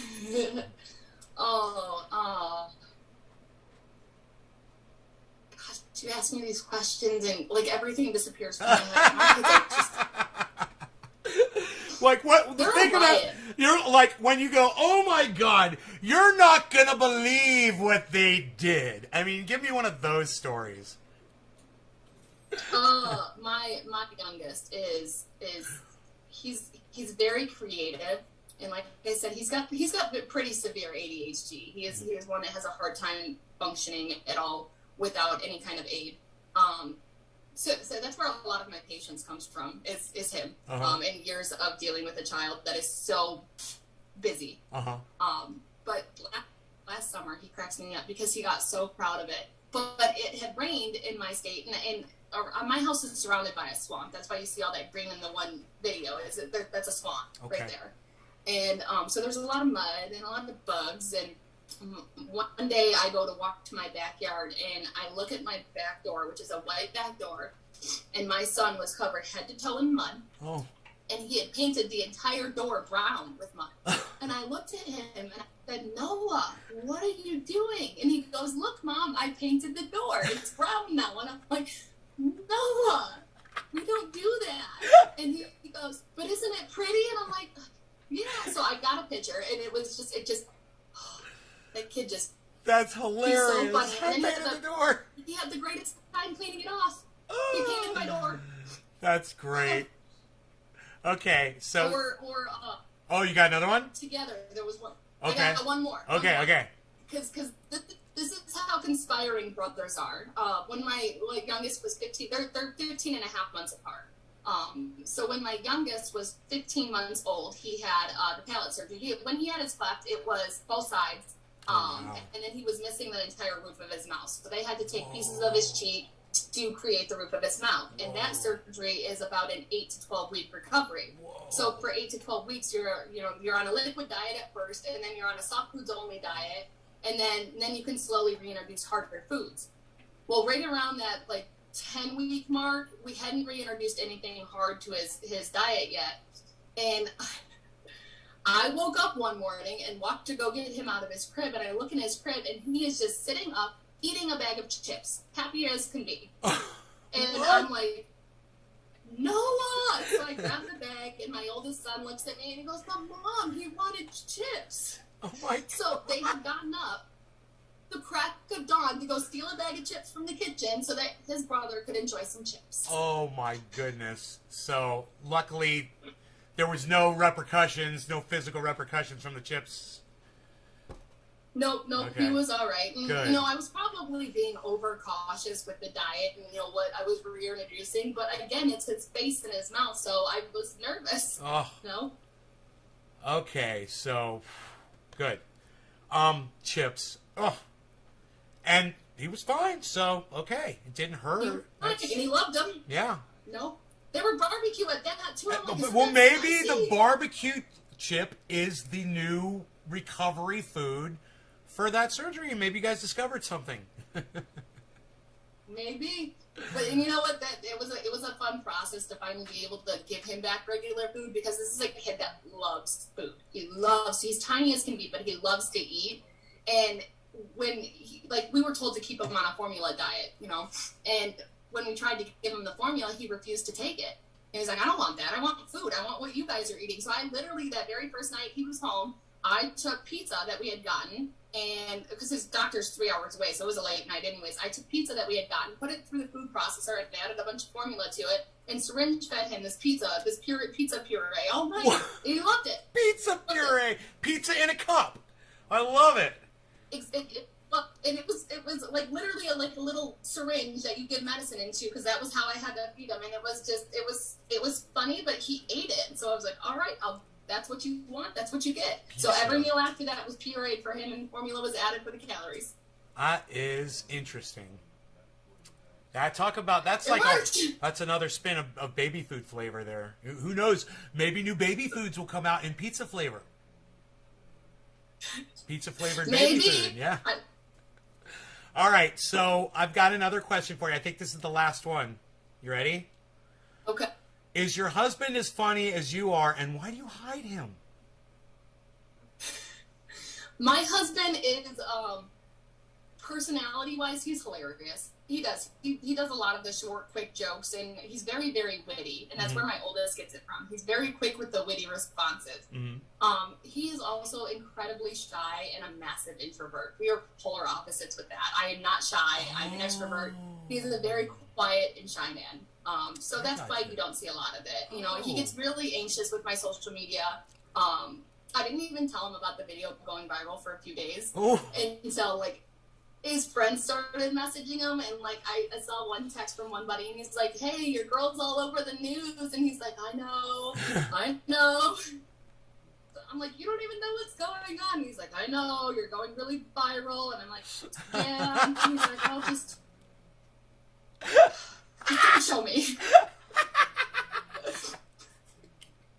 But then it's got short, because I get people hitting on me, and I'm like, no, I'm married. And right. They're like, okay. Right. Yeah. Go watch some of my TikToks. You'll catch on. I was like, I talk about him a lot, but you don't get to see him a lot. And when someone hits on you, that is something you can say to them. Say, you don't even go through my TikToks and see my kids and my family. So, you're not even worthy. If you haven't even gone through my TikTok, you're not worthy. Yeah, don't hit on me if you don't even know. Or there's people that just don't care. You know what's funny is I had a Twitter account a couple of years ago, and then when I I told you I walk away from social media every once in a while, so I deactivate, and I forgot to reactivate it before it got deleted. But even on there, I had one guy who hit on me, and I was like, well, no, no, thank you. And then he came back with something else, and I went and looked at his profile. Not only was he military, he was married military. Oh, so unbelievable. And he wasn't a private. He was an older man who was easily at least, and he's 67. He was higher up. And I looked at him and I said, don't think your commanding officers would appreciate how you're talking to me, and I certainly don't think your wife would. You can stop now. And he quit with that, and it's like, don't be mean to me. Don't be disrespectful to me, and don't be nasty, and we'll be all right. Because if you are, I can either block you or I'll find you. Will you do me a favor? Write one more name down. Louis Rossman. Go back about a week. The video is called I want to tell you about what happened last night is the name of the video. It's like within the last week on his video. He's got like over 1 million subs. He had something happen. He does live appearances. He's a YouTuber with over 1 million subs. He does live appearances all the time. He repairs computers and iPhones and things like that. Had some guy hitting on his wife show up at one of his live events. And go listen to that video. It's like an 8-minute video of him just walking in a parking lot talking about it. The story will blow your mind. Check that one out. Oh, wow. Louis Rossman. I will definitely. What was the Billy guy's name? Billy I.E. Ballantyne with a B. BB. Okay, and perfect. I would conduct this interview for another 3 hours with you. I'm having so much fun, but unfortunately I have an engagement. I've got to go. Would you come back on my show once you're huge, let no one and you forget who we are over here in this little corner of the internet? Would you come back? Absolutely. Cool, because I'll hit you up. I'll be like, hey, famous person. It must be crazy. What even constitutes famous? Because a couple people have said that to me, and I'm like, no, I just have like one really good video. No, you're famous. Yeah, you're everywhere. TikTok's huge now. It's crazy. You're gonna get recognized everywhere you go, and you're gonna have to get a bodyguard. So good luck with that. I've got a Chuckles. I've got an Amish hitman I can send you. I've got a whole linebacker crew I can send your way. Let me know. And obviously now I'm from Detroit, so we know people. You guys are, I know, and you're tough too. You're built tough over there. With tough, and the pizza's good. Shut up, you're no good. I need some coffee. Sit down, you. So, I want you just one more time. Will you do me a favor and just promote your stuff one more time at the end of the interview, so anyone that just caught the end can also hear where to find you. Absolutely. My TikTok, Twitter, Instagram, and YouTube handles are all the same. It's Hill, HILL_DEEEEE. It's 4 E's. If you go into any of those platforms, you should be able to check the link in my bio. The link in my bio will show you that I'm currently starting a charity. The charity is to aid families who have lost a main provider to COVID. My siblings and I finally came up with a name. It's Papa. It's Papa Al's Pals Association, because my dad, that was his thing. He was Papa Al. And our goal is to aid families who lost a main provider. There's ways to donate. I'm currently trying to figure out a way to make it legal without having to shell out a ton of money from my pocket, because again, I don't work. But please go on there. I'm in the process of starting my merch line. I hope to have that launched by this weekend, so that those profits would go to the charity as well. So please check out the links in my bio, and you will be able to help with this charity in any way you can. Thank you so much for doing this, and if you will just hold on, because I'm gonna end the show, but I want to talk to you for just 1 second after. Just hold on for 1 second. You guys, thank you so much for tuning in. Love you guys. I hope you enjoyed the interview.